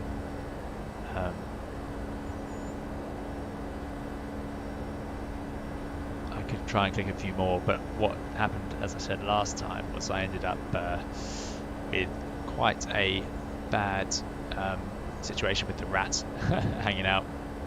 Our fuel is minus 23, very cold. I wouldn't have thought it would get that cold that quickly. Not on the Airbus anyway, but the Airbus uses the fuel to cool down the generators, so it actually sort of transfers the it uses the fuel to cool down some of the hotter oil, so it transfers it and you get that heat into the fuel, which keeps it slightly warmer. So maybe the 757 doesn't have the same system.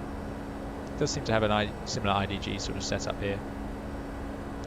What else have I missed? This all looks very similar, yeah. It's just counting the number of flights I've done. As I said, I've done about 2 flights, but I have loaded the airplane a few times and subsequently engaged the rat or so on. So maybe I've done 8 takeoffs and flights in it now. Has anyone worked out what this does? I'd be very, very interested if anyone knows what that is.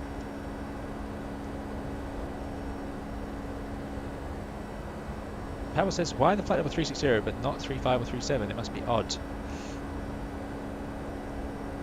Yeah, I think you're probably... It's done on sort of the average over the whole flight. Yeah. So, I can see we're going to sort of head slightly more north, so it might be right on the limit, or later on it might make a difference. But it does look slightly as if it should be odd. So that could be my mistake with SimBrief. I assumed SimBrief had got it right, but I perhaps should have checked. It's something that I'm going to be very honest now. Your pilots are rarely, in modern airlines, are rarely involved in the actual finding of the flight plans. If there's a problem, like a long delay from air traffic control, and you want to try and work out a route that might avoid that delay, so if you can go round the airspace, that's when you'll start getting involved in the flight planning. But if everything's going well, the flight planning tends to just be sort of sent to you, and then you check it, and if you agree with it, then you go, and 9 times out of 10 you will agree with it, because they do it day in, day out, and there'll be flight planners in your airline who look at things and try and avoid slots for you. It could be that you just see say you flew down somewhere and there was so much weather on the route that you want to go back a different way. You might ask them to send you a new flight plan, and that would also include things like the extra fuel you might need to go your new route and so on. But yeah, it's. I think you're right. I think this probably would be an odd flight level. Right, let's start getting Gatwick ready. We'll be there in no time at this amazing Mach number.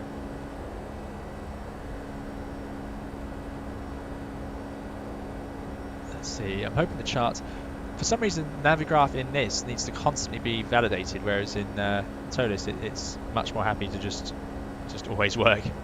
So I have to constantly remember to do that. Okay, so we're going to arrive into Gatwick on the Vasok's arrival. So coming in from the south unusually. How do I clear these charts? I press close? Yes, I do. So we're going to arrive in from the south. Scoot up here and then Holly to Willow to hold, which is what I put in. Sorry, Willow, and then holding point at Willow. So that's what I put into the FM. The CDU. The CDU. Then we're going to fly an ILS 26 left, initial approach there, and the actual ILS there. And finally, we are going to need airports and parking stands. And that's it, really. Gatwick, no real terrain issues, just a traffic issue, really. We need to keep an eye out for what's going on. So is there a way, I don't know if there's a way to scroll through this in sort of a plan mode.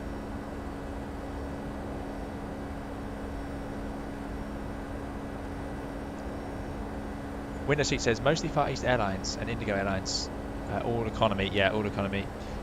No more L2 R2. So that's one of the doors, and they're going straight to L1 to overwing exits. Yeah, so that's in the 321, which, as you guys know, has 4 main doors. Unusually, the Boeing 757 has 1, 2. We've got 3 main doors, and then the overwings, which is what the new 321 is going towards. So it goes 1 door, 2 overwings, and then another door here, I believe. And then 1 at the back, so it's certainly becoming similar to this. But interestingly, as we were chatting a bit about on the ground before we left, it sounds like Boeing may have rekindled their plan to make the 757 into a newer aircraft. They were originally looking at giving it new engines, a bit like the 737 for the NG and then for the MAX, but they didn't think it was worthwhile. However, now they've had so many delays with the MAX and so on, instead of building a whole new aeroplane to fit into this category, it sounds like they're looking at maybe adding new engines. Now, I don't know if Tango Delta is allowed to tell us anymore, but it could be that we, hopefully, imagine that if we get to see the 757 in our skies again with the new engines, which would presumably be much bigger. Something you might have noticed about the 757 is it's quite tall on the ground. It has long landing gear for its size, especially compared to the 737. Now, we've all seen the news where the 737 was designed like that so that they can load it up more easily on smaller airports, and it has its own air stairs built into the door and so on. The 757 was designed to specifically be tall so that they could extend it, and they did with the 757-300, so that we've obviously got the 200 here today. So that's one of the reasons why it has that really tall landing gear, so it can be stretched, and that would mean that by being taller, it can be longer so that the tail won't reach the ground on takeoff and landing. So there you go. I told you there's going to be loads of trivia. Here we are then, we've made it over the Bay of Biscay, reaching the south coast of France. Yeah, amazing. It just soars through the sky. It's a fantastic airplane.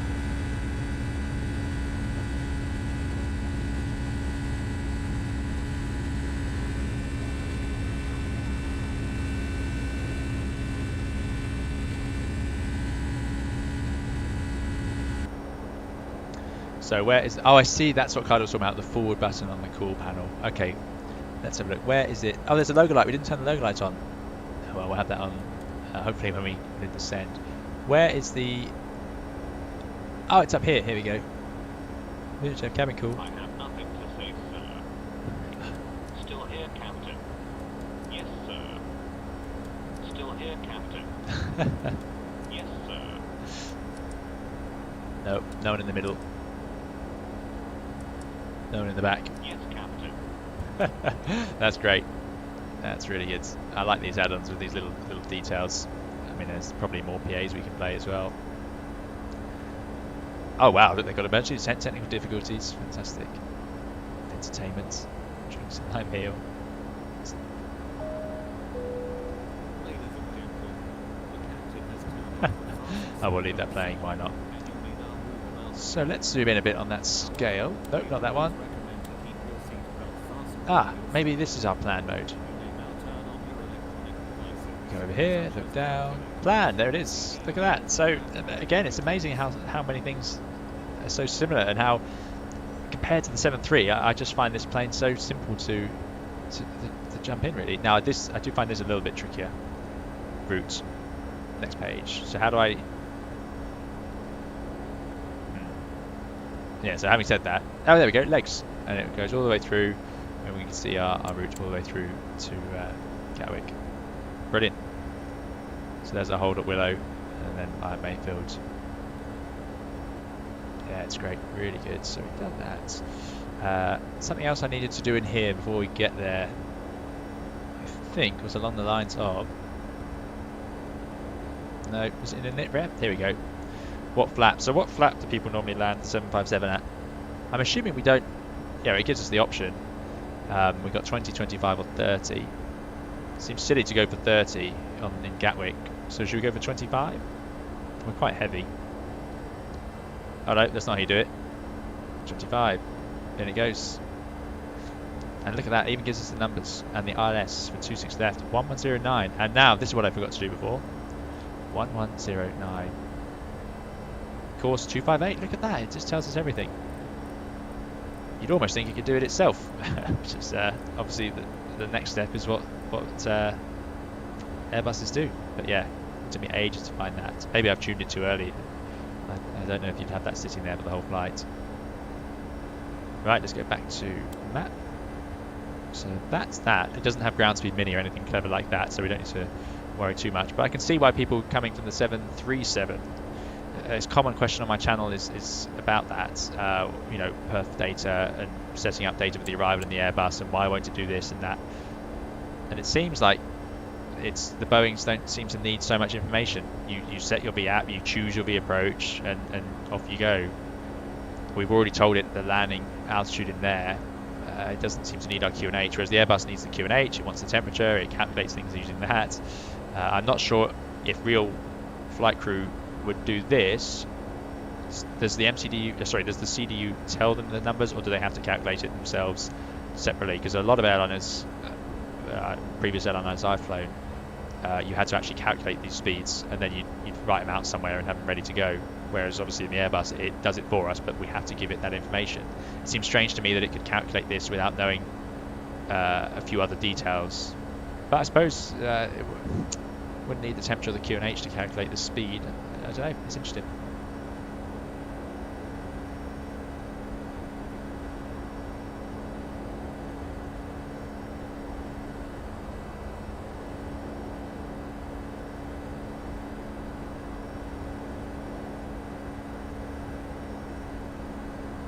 Thanks, Jeremy. Yeah, I did eventually find plan. Thank you for pointing it out to me. It's good to see it there. TT Spectre says re-engine 757 would be cool. It has lots of excess weight over the 321. Now, maybe I don't know. Maybe that they would make it the stretched version, so that maybe they're more likely to make a re-engine 757-300, because then you've got more seats than the 321 can have for sure, and it would be worth the extra weight. But the 320 first came out in 1987 was when it first flew, and this came out in 1982. So there's not as much difference between them as I thought. Certainly, it was interesting to me that this came out before the 320. Yet that, you know, the overhead panel and some of the way the EFIS is controlled seems to be sort of very similar. The 321 obviously came out a bit later, 1994, so it took it a few years to stretch it, but it's essentially the same materials as the 320. So I don't know in terms of what materials are in the aeroplane, whether it is considerably heavier or not worth putting the new engines on. And maybe when they add the new engines they can change some of the materials, because it's not like they make it now, so they're going to have to change a few things anyway. Yeah, it'd be interesting. I imagine if they do remake the 75, we'll see huge screens, or maybe they'll put the 737 overhead panel in it or something. I don't know. I don't know.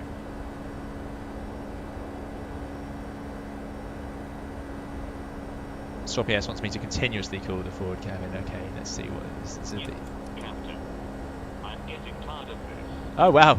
So, might I suggest you find yourself a better game to play? Oh dear God, leave me alone. So, I must attend to the passengers. Why don't you try chewing your arm off? Oh, various gods, deities of the great spaghetti monster. I'm often my little plane left towards death. So, if you do not stop bothering me, I will commit suicide. Oh my goodness! Right, well we better stop doing that. That is quite a serious Easter egg to put into the airplane. I've seen some that talk to you and tell you about how cold it is and so on. I wonder if that's possible. Excellent. Right. Window seat says the floor. The 757 was built to last. For its age, it was incredible. When on C check. Interesting. Yeah. So window seat is our resident, or one of our resident engineers. Sounds like we have a few here. And Jeremy says you have to press step to step through the route.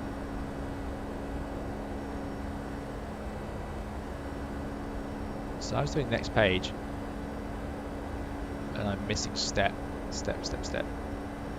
Where is step written? Okay, this is a little embarrassing. Why can't I see step? How do I do that? How would I go through each page, each waypoint individually?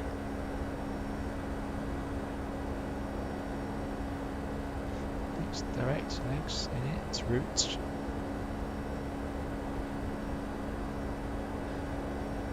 Oh, let's see, in plan mode. Okay. Plan. There we go. Look at that. It's always much simpler than I make it. So let's go previous page. Let's go back to page 1, and there we go. And now we can just press step. Look at that. And that's how we would adjust each waypoint. That's good to know, because I was struggling with that not long ago. Well, you guys are going to be really useful when I try and clear the hold, because I could not figure that one out. I could not get rid of the hold. I had to just wait for a heading, or do it in heading and then put direct to another point once I was on the radial. I couldn't convince it to do otherwise.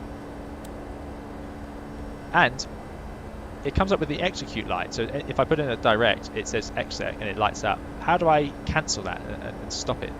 I don't know. These are all great questions that you guys are up to date with. Right, heading bug can go there. 64 knots across. So yeah, it could be a little bit turbulent. Wonder why that is. Maybe some a jet stream nearby. Lovely view though. Looks like a really good view out the 757. You've got these big windows going all the way behind us. Really nice.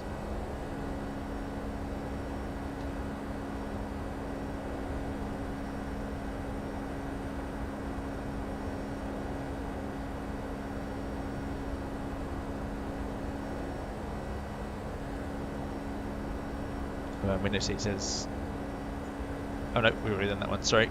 Carter says you have to set the gross weight on landing, otherwise it will give you current gross weight. I see, so yeah, I have done that too early.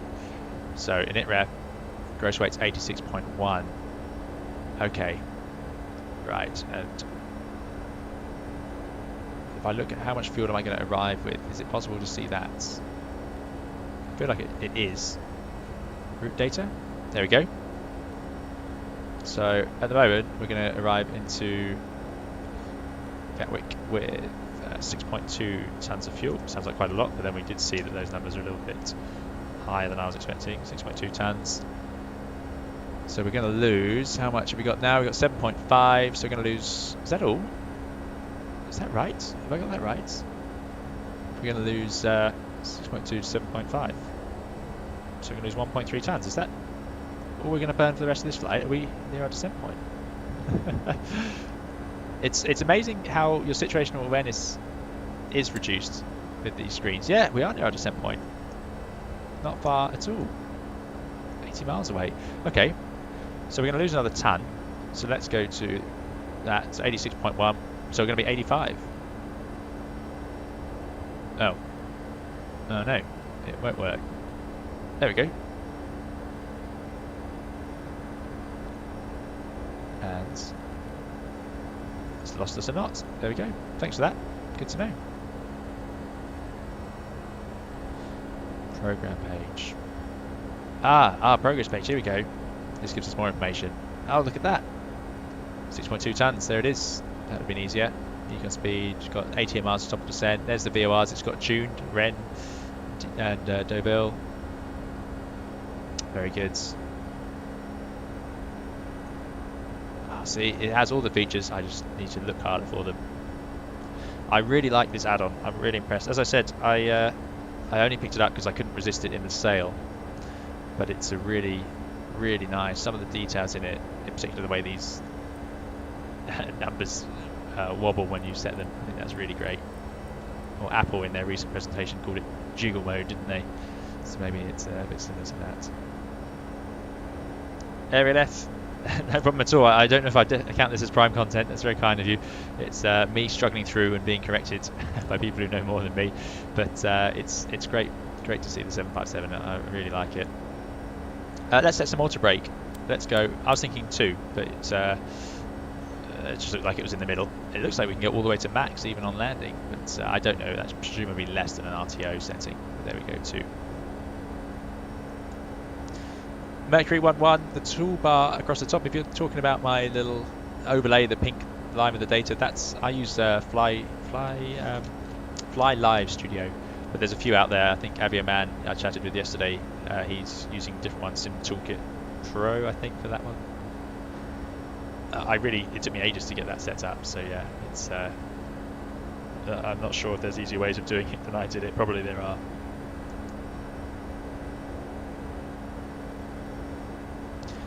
Jeremy says if it doesn't start descending on its own, you can force it to, or you can descend direct on the DES page.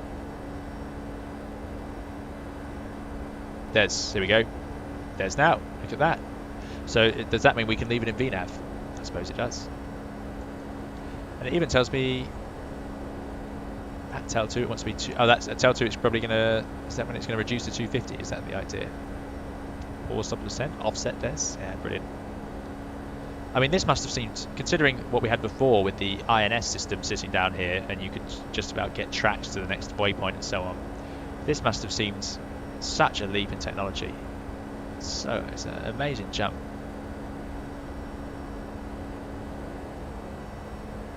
Yeah, I mean, compared to the 727, can't imagine.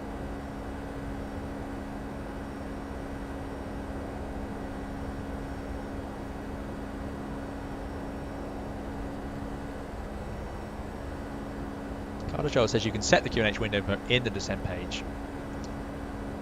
Okay, DES. So speed restriction, that's econ climb, cruise, descent. Seems like that's about all I've got options for, and then the forecast. Maybe this doesn't have it. Maybe the 737 NG does, but this doesn't. I don't know. Forecast page. Okay, let's have a look. So we've got wind. Route data. No, DES. This must be so frustrating. I do apologise. So we got the winds. TIA on out. So 152 feet. So there's the wind on the ground. I see. Okay. Right. Well, let's get the. We're going to do it on Abbey tab. Let's get the weather for Gatwick. Not in Bilbao anymore. So go kilo. What difference does the wind make? Is it just for planning, I suppose? So 3209. So it is westerly. And it's going to be QNH of 1019. So I'm going to set that on the standby. Would it let me do that now? Let's try. That will remind me for later. 1019 is on there. Okay. And let's put in the wind on the ground as. So where is it getting that information from? I don't even know. 3209. I mean, it's pretty similar. 320/9. 09. I don't know. I won't force you to watch it. Yeah, maybe it's slightly different. Maybe in the 737. Yeah, I think it might be. Not sure why. I'm not sure why I'm getting this flickering outside. A bit worried. The frame rate seems to be starting to struggle. In general, this came up on the Discord a little bit. In general, the frame rate on this 757 I find to be very good. Almost similar to the A321. I'm running it in Vulkan, so luckily they have updated this to Vulkan, it seems anyway. I don't know if it's official, but it seems to work.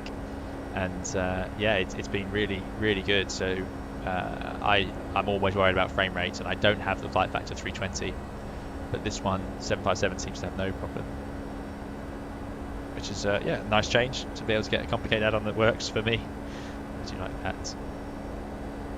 look at these pedals, these old grills on. So the Boeing pedals you can slide your feet up onto. They're just sort of metal, so you can actually fly with your heels on the floor. And then when you want to use the brakes, you can slide your feet up and use the brakes, which is quite common. And having your heels on the floor means you can sort of feel a bit more how much you're moving and so on. And when you come onto the Airbus, you can't do that. It's one of those things that new Airbus pilots have to get used to, where we actually keep our fleet completely on the pedals, and it's totally fine. There's no problem doing it. It's just something that most pilots aren't used to doing. I don't know why, but yeah, it's really grippy. The Airbus has rubber on it, so your feet stick to it. So you have to keep your feet all the way up on the pedals. There is more useless trivia for you guys. Showing the difference. Pavel, maybe to EGJJ down to Jersey. Yes, maybe we could. In fact, I think we can. Oh, excuse me. I think we can see the airports, can't we? There it is, just beneath us. So we can do a little PA for all those people who live down there. There we go. Is that it? That doesn't look like Jersey to me. Must be coming up. Must be under one of these clouds. Oh, there we go. That looks more like Jersey over there. Yeah. As we arrive back into northern France. So flyby.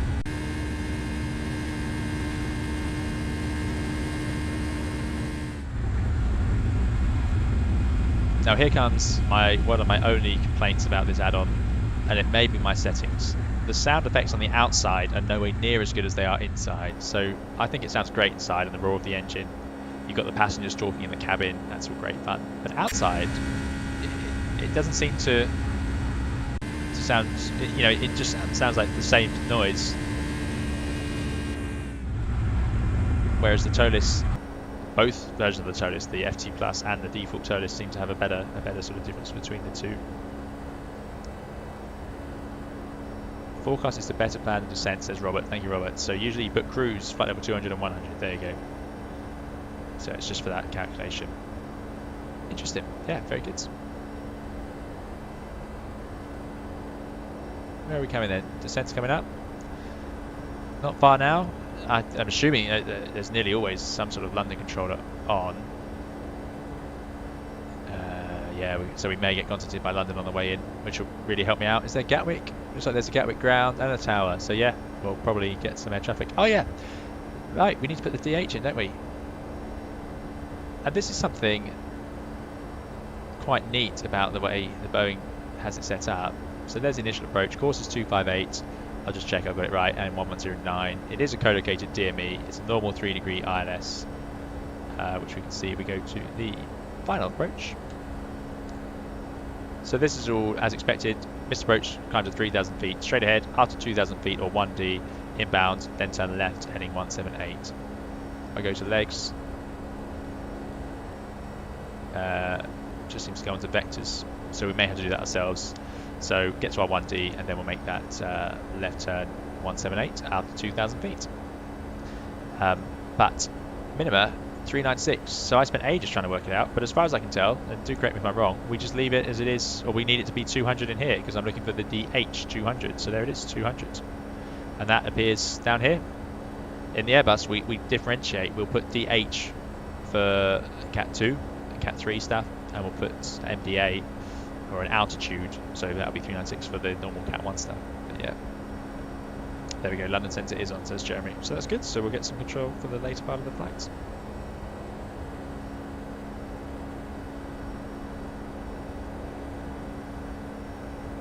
Okay, so it's probably time. We've got our auto brakes in. Got an FMC message. What's that one? Reset MCP out.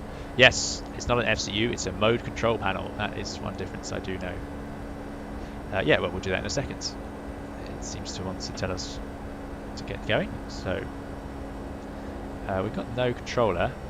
We're not at our top of descent yet. Let's bring that scale in just so we can see a bit more clearly. So we're ready. Right. What I was going to do is the checklist, because this is going to be what helps us. So landing altitude set. That is a great point. Elevation. Oh, it's a bit higher than I thought. It's 200 feet. Apologies. So 200. In it goes. 200. You've got it.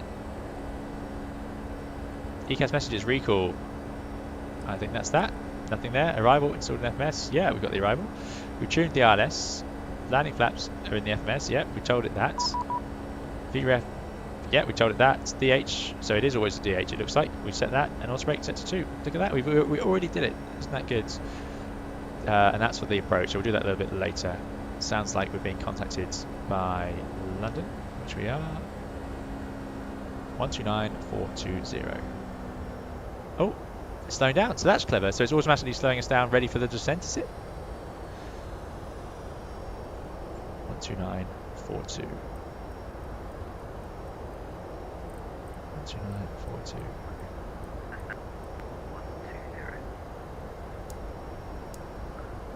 Well, you can't have 42, but we can have 425.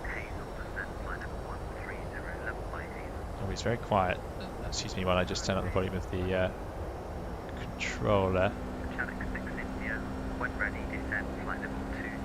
Let me know if that's too loud for you guys. Flight level 220, level by traffic 6 in you. Okay. London, good afternoon.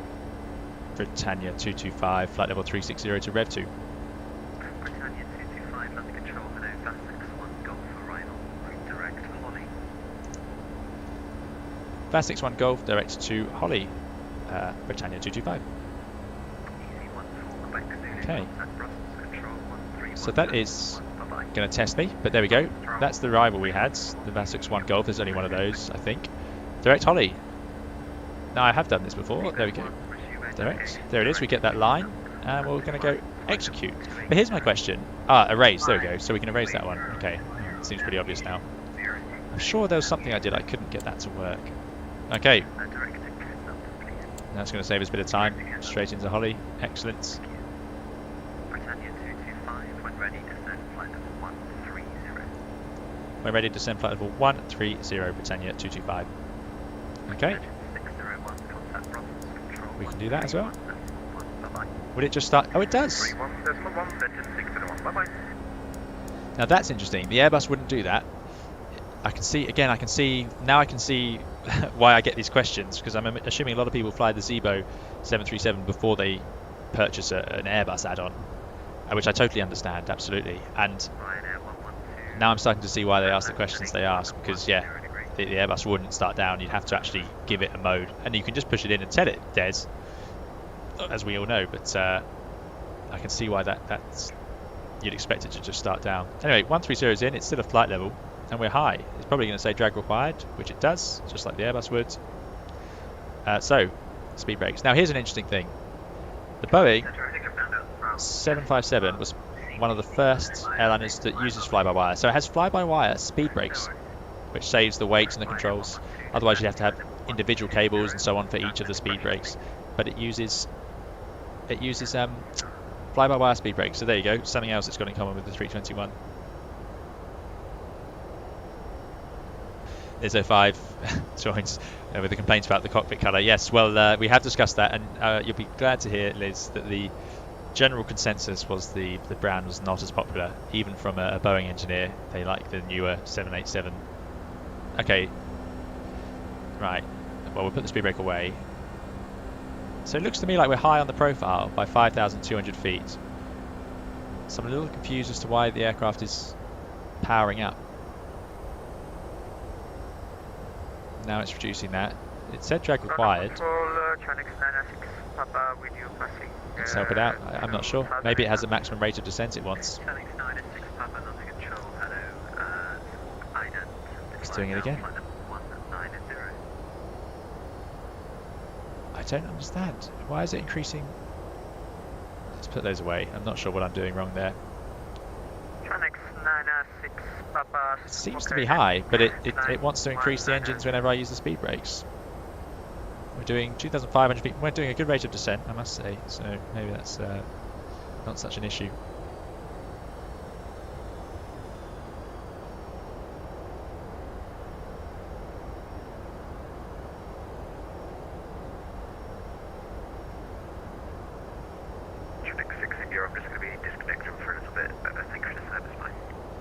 I'm not sure what I'm doing. Maybe it's the target speed that's causing it to do that. Are we gaining on that altitude? Not really. A little bit. So in the Airbus now, I would just put out the speed brakes. But if I do that, it doesn't seem to work. And we are gaining bit by bit. Let's try a little bit of speed brake.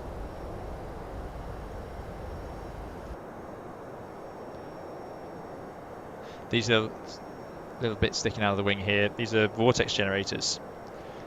So the air flows over the top of the wing, and by adding these, they energize that airflow, which by being energized, it helps it stick to the wing for longer, so it can give the wing more lift, in particular as you get to low speed. It's often used on the outer parts of wings to make sure that the ailerons still get airflow flowing over them, because if the air separates too early, you'd have turbulent air here and you wouldn't be able to use it to control.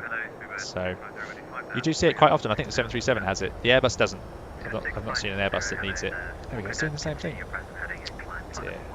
Almost 4,000 feet, so we are getting back onto profile. Maybe that speed it's chosen is already going to help it get back on profile.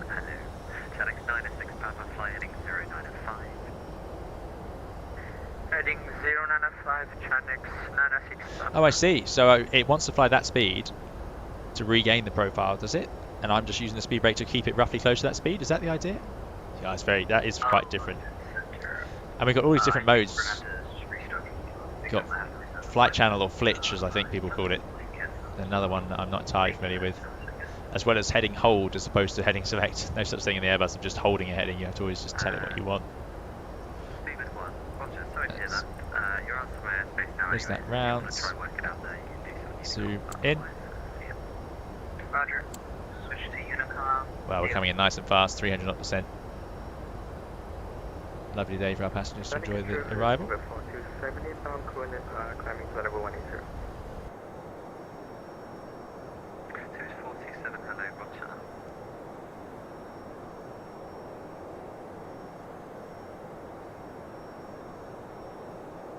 214 kilo, redirect Hong Kong, descent, flight level 80.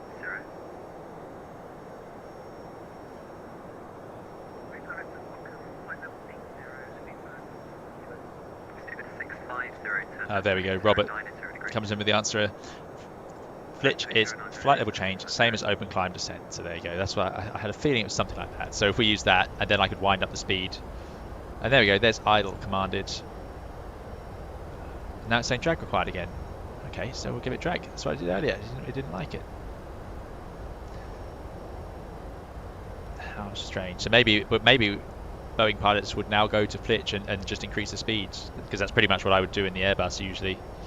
We are getting there, 3,200 feet high. How far from the airport? That's 40, 80 miles. We're at 20, so yeah, we've got room. We're actually at a pretty good height, I think. I'm not too worried about the profile. Jeremy says I should try the 727. Yes, I can imagine that's quite different. This must be very easy by comparison. This feels pretty easy compared to the 737. Although we'll see about the landing. So we're still at idle. This is looking a bit better now. Idle, keeping that speed. Maybe I'll put that speed brake in a little bit. They're very effective speed brakes. The ones on the Airbus don't seem as powerful. They seem to really... I mean, it seems to give you a lot of speed brakes. You get all of these here and these ones in here. Whereas the 321 and the 320, you get not quite as much power out of them, it feels. There we go, there's the south coast. That must be the Isle of Wight, Southampton. And I have Orb X sceneries. So you're just going to see Orb X. I have the free demo. So you're just going to see that as we sail past, sadly, the actual place where we get to see it.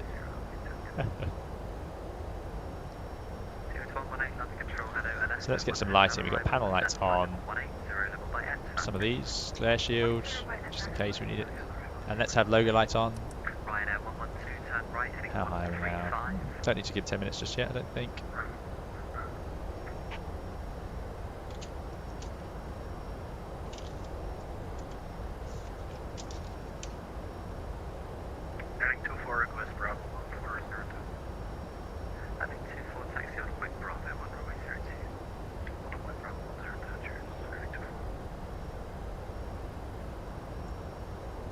here's another piece of trivia for the 757 fans out there that you probably know. Does anyone know why we have a 757-200 and 300, but we never have a 757-100? And I know the Airbus 320-200 is what we're all used to. But does anyone know why it's that way round? Where is the 757-100? Why do we have a 200?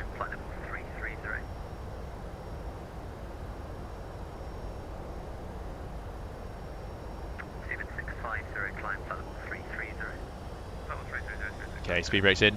Britannia 225, stand flight level 9 7 flight level 9 Britannia 225. Okay, we can do that. 90. Still in VNAV path, LNAV, yeah, it all looks pretty reasonable. I think we can zoom in now, finally. Have we got traffic on? Oh, we didn't have traffic on. There we go, now I can see it. Oh, that's disappointing. There's someone climbing away. Doesn't seem to have an option for choosing whether I want to see above or below. It just seems to show whatever I guess it decides. Select a map and zoom in. There we go.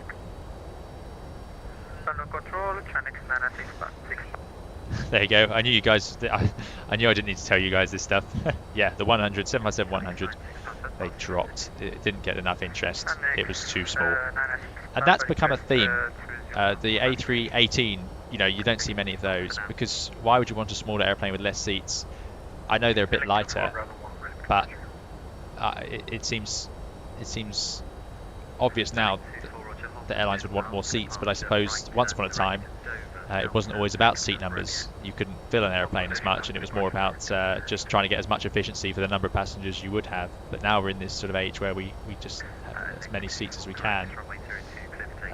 So yeah, that's why you see airlines going from the 319 like EasyJet, now they're moving to 320s and even 321s, and Wizz Air 320s moving to 321s, just more and more seats. So the shorter versions tend to not be as popular. 777-300s seem to be very popular now compared to the 777-200s.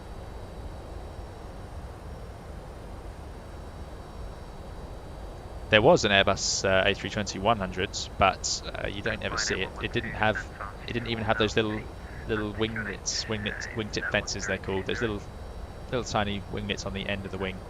It didn't have those, the very first one.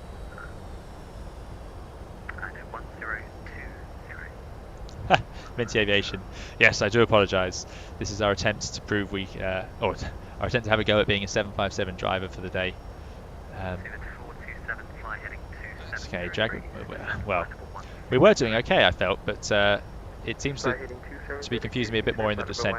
It also seems to do this. When it wants to slow down to 250, or 240 in this case, it just levels off, which the Airbus would carry on with some sort of a descent. I'm not used to this sort of absolute level off. Descent flight level 70, Britannia 225. Well, I'm leaving in VNAV as it seems to be managing. It's interesting, it doesn't tell me here or here, as far as I can see, that it's going to level off at 7,000. So do I have to, or flight level 70, so do I have to just use this to see that?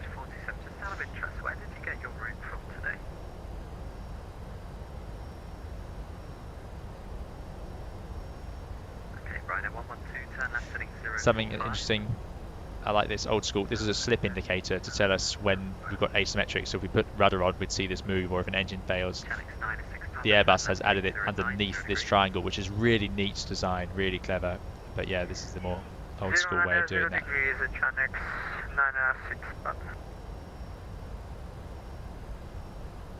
Yes, Minty Aviation. No, I assure you, plenty more Airbus flights will be coming. We won't be doing this forever.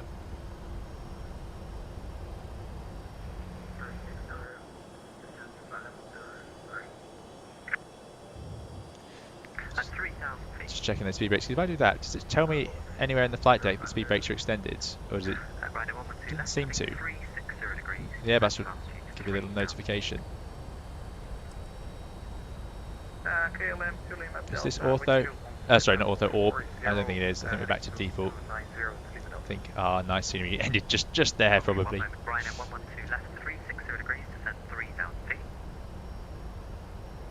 Oh, there we go. Andy's saying it won't drop like that. So yeah. So in the Airbus, we set it up here, and it does display it here, but we check it on here, the FMAs. But interestingly, that isn't quite the same philosophy here, clearly. Speedbird 427, turn right heading 275. Turn right heading 275, Speedbird 427. Channel 96 Papa, resume navigation direct. Is that a hold? Not entirely sure. Got RS26 left. 650, yeah, that will do for you as But well. with the fastest one Golf. 96 Papa, resume navigation direct Conan. Channel 96 Papa, resume Thanks. navigation Maybe direct Willow. Conan. How can I make it hold? Speedbird 118, descend flight level 170. Oh, there we go. If I needed it to hold, we could to it, and it would be a hold at Willow. Passing 3,700, Airline 24. So we'll make sure we are ready for that. Willow, with left-hand turns. Okay, let's hope I can do that quickly enough if we need to. It does sound a bit busier than I'm used to. Out capture, there it is. So it did level off. 7,000, excellent.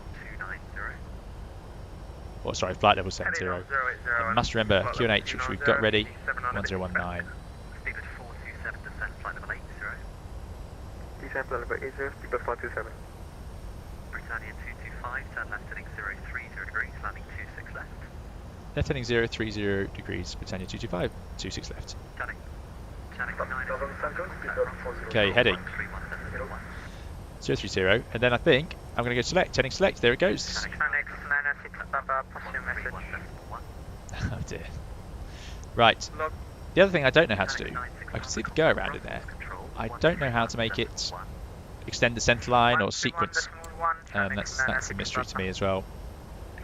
I think last time I just put it direct to one of these points and just left it at that. Maybe it would do it automatically.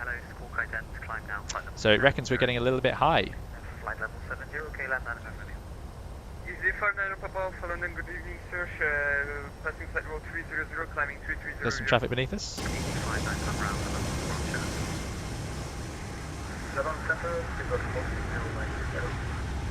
Hello, standby, brake Ryanair 112, turn left heading 290 degrees, cleared ILS approach, runway 26 left. Our passengers now arriving home from their holiday, I'm sure. Speedbird 118, speed 25. Relieved to see the nice weather, although slightly sad to be home, no doubt. Okay, so yeah, we're in selected speed now as well. It's changed to speed. 460, Mike, climb flight level 39. So we lost speed now and everything as well, which makes sense. So we need to be ready to descend when he asks us. Let's put on the lights so we're below 10,000 feet. Let's put on the passenger signs. On. I think the next thing, done that, set QNH and update the arrival if we require. Okay, we can do that. Right, to 095, the 7 bit to Quebec. HIKYYD, thanks for joining us. I am absolutely not an authority to decide because I just don't know what I'm doing in the Boeing. Right heading 045, Britannia 225. 045. But I like the Airbus a lot, especially as a place to work. It's really nice. Great flight deck, really ergonomic. You've got space. I like the side stick. So there's lots of great things about the Airbus, and there's lots of great things about this. So, you know, the 757 is definitely one of my favourites all time, just as a nostalgia point of view. So I really enjoy flying it. But there's a lot of things I'm having to do here that the Airbus just does for you. So it's certainly not as, I'd say it's probably not as relaxing. Relaxing is the wrong word. The Airbus is still checking everything, but it just backs you up in an extra way. Whereas now we could easily forget the QNH or something like that. So there's little things like that that make the Airbus really nice. But this is obviously a lovely machine. Oh, someone's missed a localizer. That's not good. That'll be us soon if I don't get it right.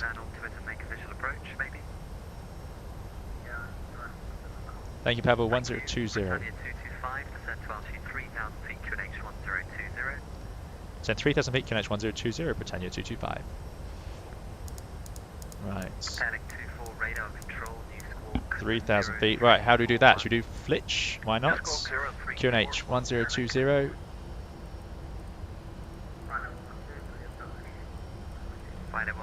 It's very quick with that out disagree, isn't it? It does not let you have a second. Okay. 020. No, not 22. 20. So it says thrust hold. Why is it? Why is it doing thrust hold?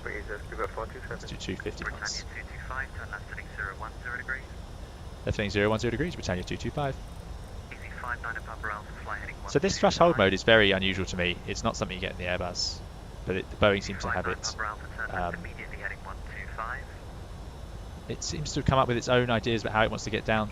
Right, let's override that. We're going to do it at vertical speed. And let's wind the IS back. So this way, by winding the IS back, I know I can get the thrust to idle. And now I can just get the airplane down. Okay, what's the distance? 14 miles, 5,000 feet, yeah. We're a little bit higher. Let's get those speed brakes out. And it's going to be about on profile, we're just a little bit fast, so let's get the vertical speed back. And we can get the speed back. Now there's no managed speed here, disappointingly. Oh, let's get it back further. Let's go back to 200 knots. In fact, let's do 180 knots. Put those speed brakes in. Looks like we're in a good place now.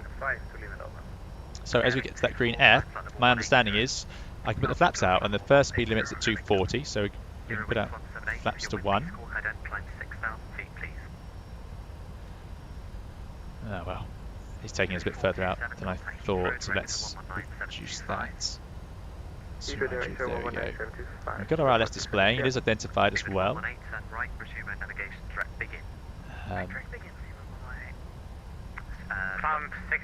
Actually, I imagine we'd have to actually... I've completely forgotten it. The Bravo Alpha Lima 225, left turn 280, cleared ILS 26 left. Left turn 280, cleared ILS 26 left, Britannia 225, thank you. Thank you, KLM 905 Romeo, climb flight level 120. 280, and that's us on clear for the approach. So we'll do that. Lock, it's done. Glide slope, it's done. Oh wow, that was quick. Has it sequenced? I think it would. The Airbus would, as we've flown so close to these waypoints. But I want to get the next stage of flap out. Get the speed back. So I think we're 19 miles away. Is that right? No, we don't look 19 miles away. I think we're a bit closer than that. We're about 12 miles away. So why is that, dear me? I think we'll do 160 knots. And the next flap limit speed, 210. Are we below 210? We are, so let's go for the next stage of flaps, get some more drag out. Here we go. Yeah, I agree, Matteo. The controllers in London, or lots of the VATSIM controllers, are amazing, the effort they put in. I'm sure yesterday that DME was working for me. What have I done wrong this time? Oh well, 180 knots. And for EZ59 Papa Alpha, I'm actually flying 10 miles away. 140 because I have an aircraft. 35, yeah, starting to make sense. Yes, well, I asked you to fly heading 125, and if you actually flew that heading, oh then dear, you'd be further away somebody's from getting the in trouble. aircraft that I was trying to deconflict you from. What's the point of a controller if you're not going to fly by instructions rather than just making them up? Right, so why? Does anyone know where the DME should appear for me? Turn left 125. I'm sure. Best, because that would deconflict you. I don't know. Left heading 125, EZ1. Maybe that's based on these legs. Maybe we're not sequenced properly. KLM 905 Romeo, climb flight level 290. Let's put direct. For KLM 905 Romeo. Airlink 24, fly heading 085. Don't change the nav mode, please. But it didn't. It's still in the glide slope and lock, so that's a good thing. And this happens as you get lower on the approach. You have to start increasing the radar tilt to make sure you don't just have, some people call it the pizza, your entire screen is just covered in these pepperoni slices of red and ground returns. So as you get lower, you often just tilt these up, and on approach sometimes, if weather isn't the issue, you just tilt it up and out of the way, ready for the go arounds.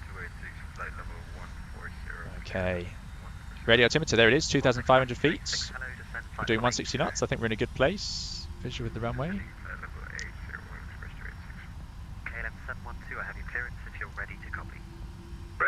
Yeah, 18 miles to the point. So is that talking about a different distance than I'm thinking? So where's the ILS flights open? Sounds like the controller's got a dog in his control tower. Okay, 2,000 feet. Let's start clearing. Gear down.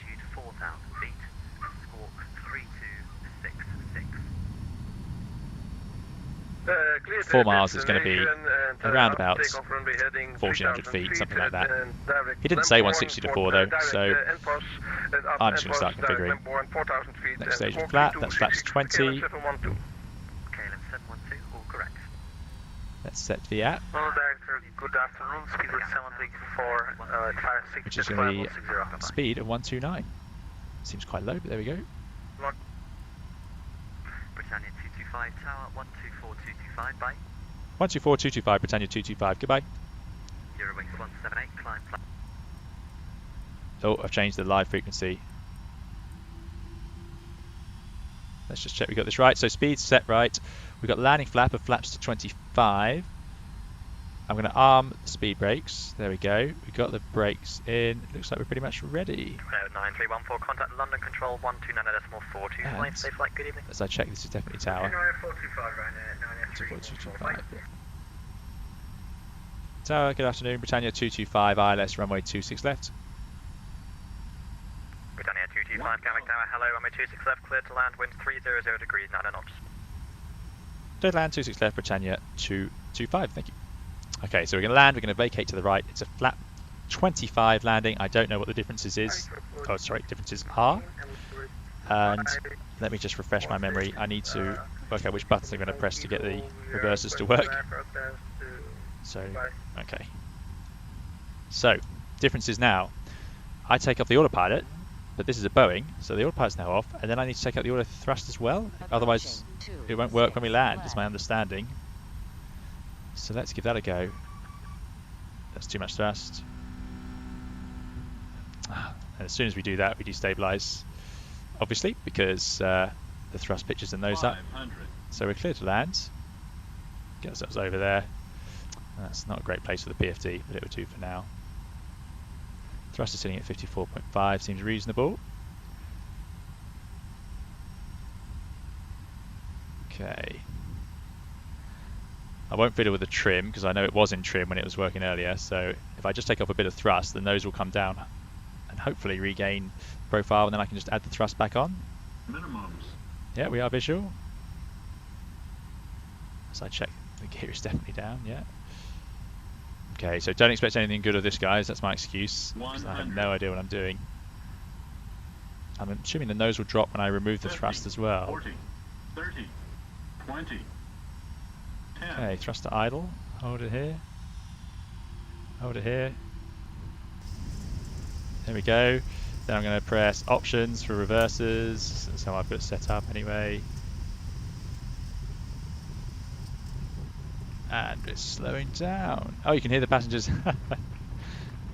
clapping, excellent. I don't know if they would in real life, but here we go. So we will have a look at the replay on that soon, don't you worry. I think we'll take this first exit here. I think we've done what we need to do. So I'm going to take over the brakes. So the brakes are now off. 30 knots, 24 knots ground speed. Okay. So yeah, we use a lot of runway, even and that seemed like quite a low approach speed. Maybe I should have used more auto brake. Let's get those reversers in.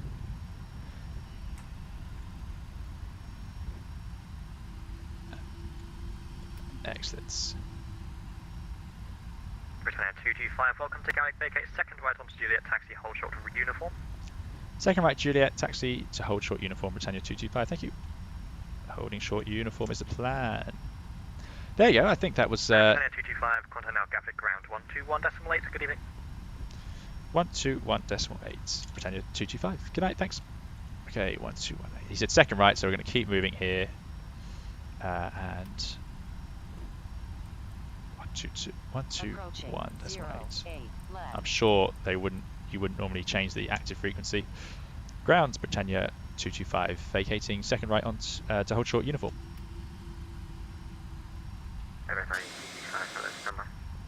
Oh, it's busy. Doesn't look like there's anybody immediately behind us.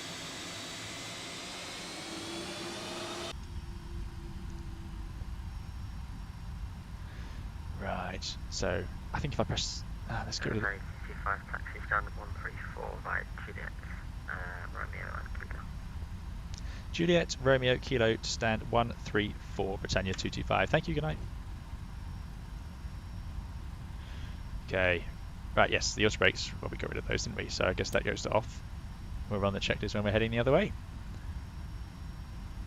I'm imagining it's the usual thing, but you never know. Could be some limitation. I did have a look through the FCOM that they provide with this aircraft. There's a great documents folder, but I didn't want to get too detailed with it. But it had all sorts of limitations about times and speeds. It's amazing what, you know, I'm sure the airplane wasn't designed with some of these limitations in mind, but as the airplane gets used, these things start to throw up problems until you have to get those sorted out. So they introduce limitations. The Airbus is obviously the same. Okay, right. Oh, we did that. Should have done that. Yeah. Okay. APU generator. Well, the APU generator is still on. Didn't turn it off. The Airbus, you leave it on as well. Basically, there is a switch to turn it off, but you wouldn't leave it off because why wouldn't you want it, really? I suppose. Let's start the APU. That makes sense. Pretty standard. Exterior lights check. Yeah, let's get rid of. We don't want the white lights. We don't want the landing lights, but we'll leave the turn off lights for taxi, I suppose. Let's get those flaps up. Transponders to standby, of course. Well, I'll put it to ATC just so someone can see us. How fast are we going? 24 knots. Good. Fine. And there's a shutdown. Good stuff. So guys, welcome to Gatwick. Thank you for putting up with watching me struggle through the 757. It's yeah, I've enjoyed it a lot. The next flight will certainly be back in the Airbus A321, as you would expect. AP generator off. Why is that? Maybe it's just waiting to start. There it is. Excellent. Yeah. So.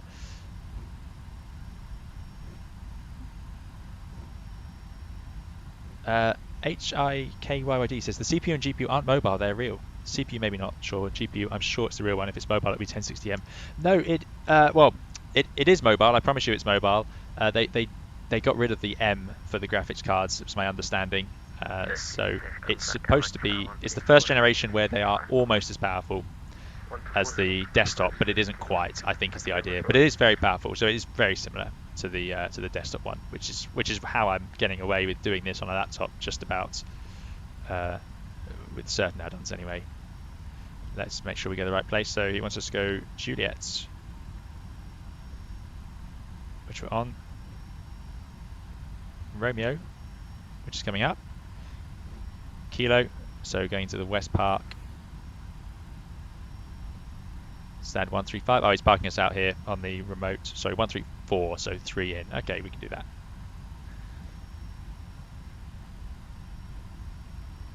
Window seats. There's only 94 difference there, Captain. Yeah, we had a bit of good luck with our last couple on the Airbus, although that won't last. You find when you're flying, especially when you're flying airplanes as your job every day, that what happens is you'll feel like you're doing exactly the same thing for the landings every time. And you'll have a period, maybe a week or two, of really good landings, or really smooth, I should say, and then you'll suddenly have a period where they're not, and you won't really know what the difference is. They'll feel much firmer. It's one of those things. As long as they're safe, that's what we're going for. Right, there's Quebec. Have I missed it? I think I missed it. I think we missed. I think Romeo was the last one. I'm going to ask. And Britannia 225. May we take Quebec? Sorry. Britannia 225, no problem. Thank you. Okay, very good. Yeah, that was Romeo there. So we're going to take Quebec. Let's get that going. I think we turn this off because these all seem to be stuck. It's interesting that the FMA seem to stick in the flight mode, so we've got the close-up localizer. I don't know if that how you'd reset that before the next flights. The Airbus, it automatically turns it all back into basic, but let's just turn them off, I suppose. That'll clear it out. Okay, and now we're going for 1, 2, 3. Third one on the right. We can do that. So what was it? Oh, 101 feet per minute was it? Excellent. As I say, the add-on, it seems to, if you float, it seems to like it, and I did definitely float for a bit there, so that seems to help with it. 757 has 3 autopilots, yes. It's got a left, right, and a centre. Airbus has 2, but they can both be Category 3C landing aircrafts.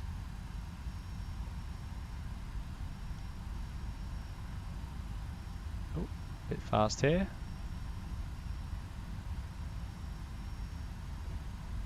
Right. So, not that one, or that one, third one. I'll just check as I've already got it wrong once. I don't want to get it wrong again. Not that one, third one. Yep. Okay. Let's finally get rid of these lights so the poor ground crew don't get blinded. No. Oh, then go off. No, no, yes. Passengers all looking out, desperately thinking about how long it's going to take them to get their bags, get through passport control and so on. And they'll be disappointed to see we're on a remote stand, so they're going to have a bit of a longer wait than they might have hoped. Now, I did this yesterday, and I couldn't get the brakes to bring me to a stop, weirdly. As I slowed down too much, they just stopped working. So we may have that issue today, in which case I'll be using the parking brake to bring us to a rather abrupt halt.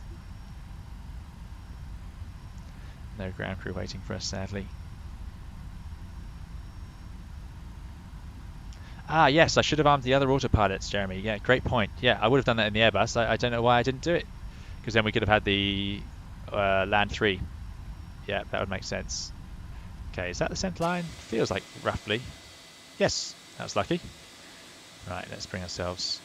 And I think you'll see what I mean. I think it's not going to actually stop. So I'm going to try for the first line. And then if it doesn't stop, I'm going to jump in the flight deck and use the parking brake. Oh, it does. There you go. I don't know what I did yesterday. Right, parking brake is on. Okay, let's do this via the checklist or it will go very dark and embarrassing for us. That's what our fuel control switch is cut off. Let's just check. APU running with the generator. Off they go. Seatbelts off. Oh no, actually, no, we'll keep the no smoking on. And fuel pumps off. Yeah, we do that in the Airbus as well. Fuel pumps can go off. Red, anti-collision off. Engine support down. Isolation switch on. Now that is beyond me. I'm not sure which one it's talking about there. Flight director switch is off. Done that. Wheel chocks place. Flight deck door unlocked. And off we go. Great. So let's disconnect from VATSIM. Get rid of that. Guys, thank you so much for joining me on this flight today. I hope you've had fun and something slightly different. There you go, window seats. It took 12 years ago, stand 135 of 757. Maybe that's where they send it. Float factor, excellent. And yeah, I agree, the bus will be a problem for people now. So what we'll do is we'll go and see how the replay works. But guys, thank you very much for joining me if you're jumping out now. And I hope you have a very good evening. So let's go and have a look. So we're off of VATSIM. Oh, I forgot these lights. Which one? Oh, I turned them. That's what I did. I turned them on. And now that is the Airbus problem because they're the opposite direction. Excellent. Okay. Thank you very much, Roppy. I'm glad you enjoyed it. That's very kind of you guys to. There you go. It's quite a long flight. Let's get ourselves out. Okay. So here we go. Let's do our usual. Look at the detail around here. Really nice. And we'll go view external runway. And let's have Gatwick in the background. So this is the touchdown zone markers. I'm sure we missed that. Sorry, the center markers anyway.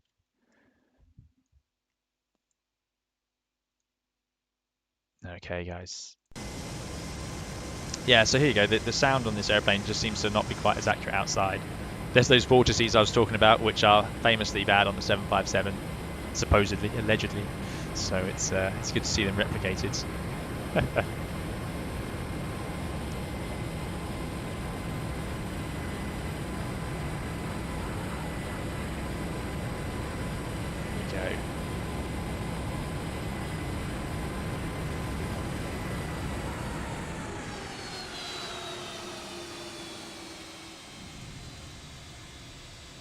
Yeah, that seemed to work out. It looks about, I don't know how I'd expect a 757. A bit too much rudder going on there. Excellent. Great looking airplane. I really like it. Looks really slender, really powerful. Okay. Excellent. So what I'm going to do then, guys, as always, we'll just wind back. I'm going to put us into the window seat. Oh, not that far. Let's bring ourselves down a little bit closer. And as ever, thank you very much for coming along. So everyone, I don't want to miss anyone's name, but obviously Carter, Matteo, Coptini, Swappy, thank you for joining us. I hope you've all enjoyed the flight. Window seat as well, Tango Delta, Jeremy, loads of joining us today. So thank you all for coming along. I hope you have excellent evenings, and keep safe. We'll see you again in another stream soon. Robert as well, and Andy, Pavel, thank you so much for coming along. I'm really thrilled with where the channel came. What was great today was I managed to be able to do a community post. So now finally I can put a post on YouTube to tell you about upcoming streams and so on. Next time I'll do it with a bit more notice. But yeah, like I said, next time we'll be back in the Airbus for sure. Not entirely sure where we're going to go yet, but yeah, that will be the plan. Otherwise, I hope you have a very good evening. Keep safe till next time, and see you again soon. Thank you.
Biggin Hill Information.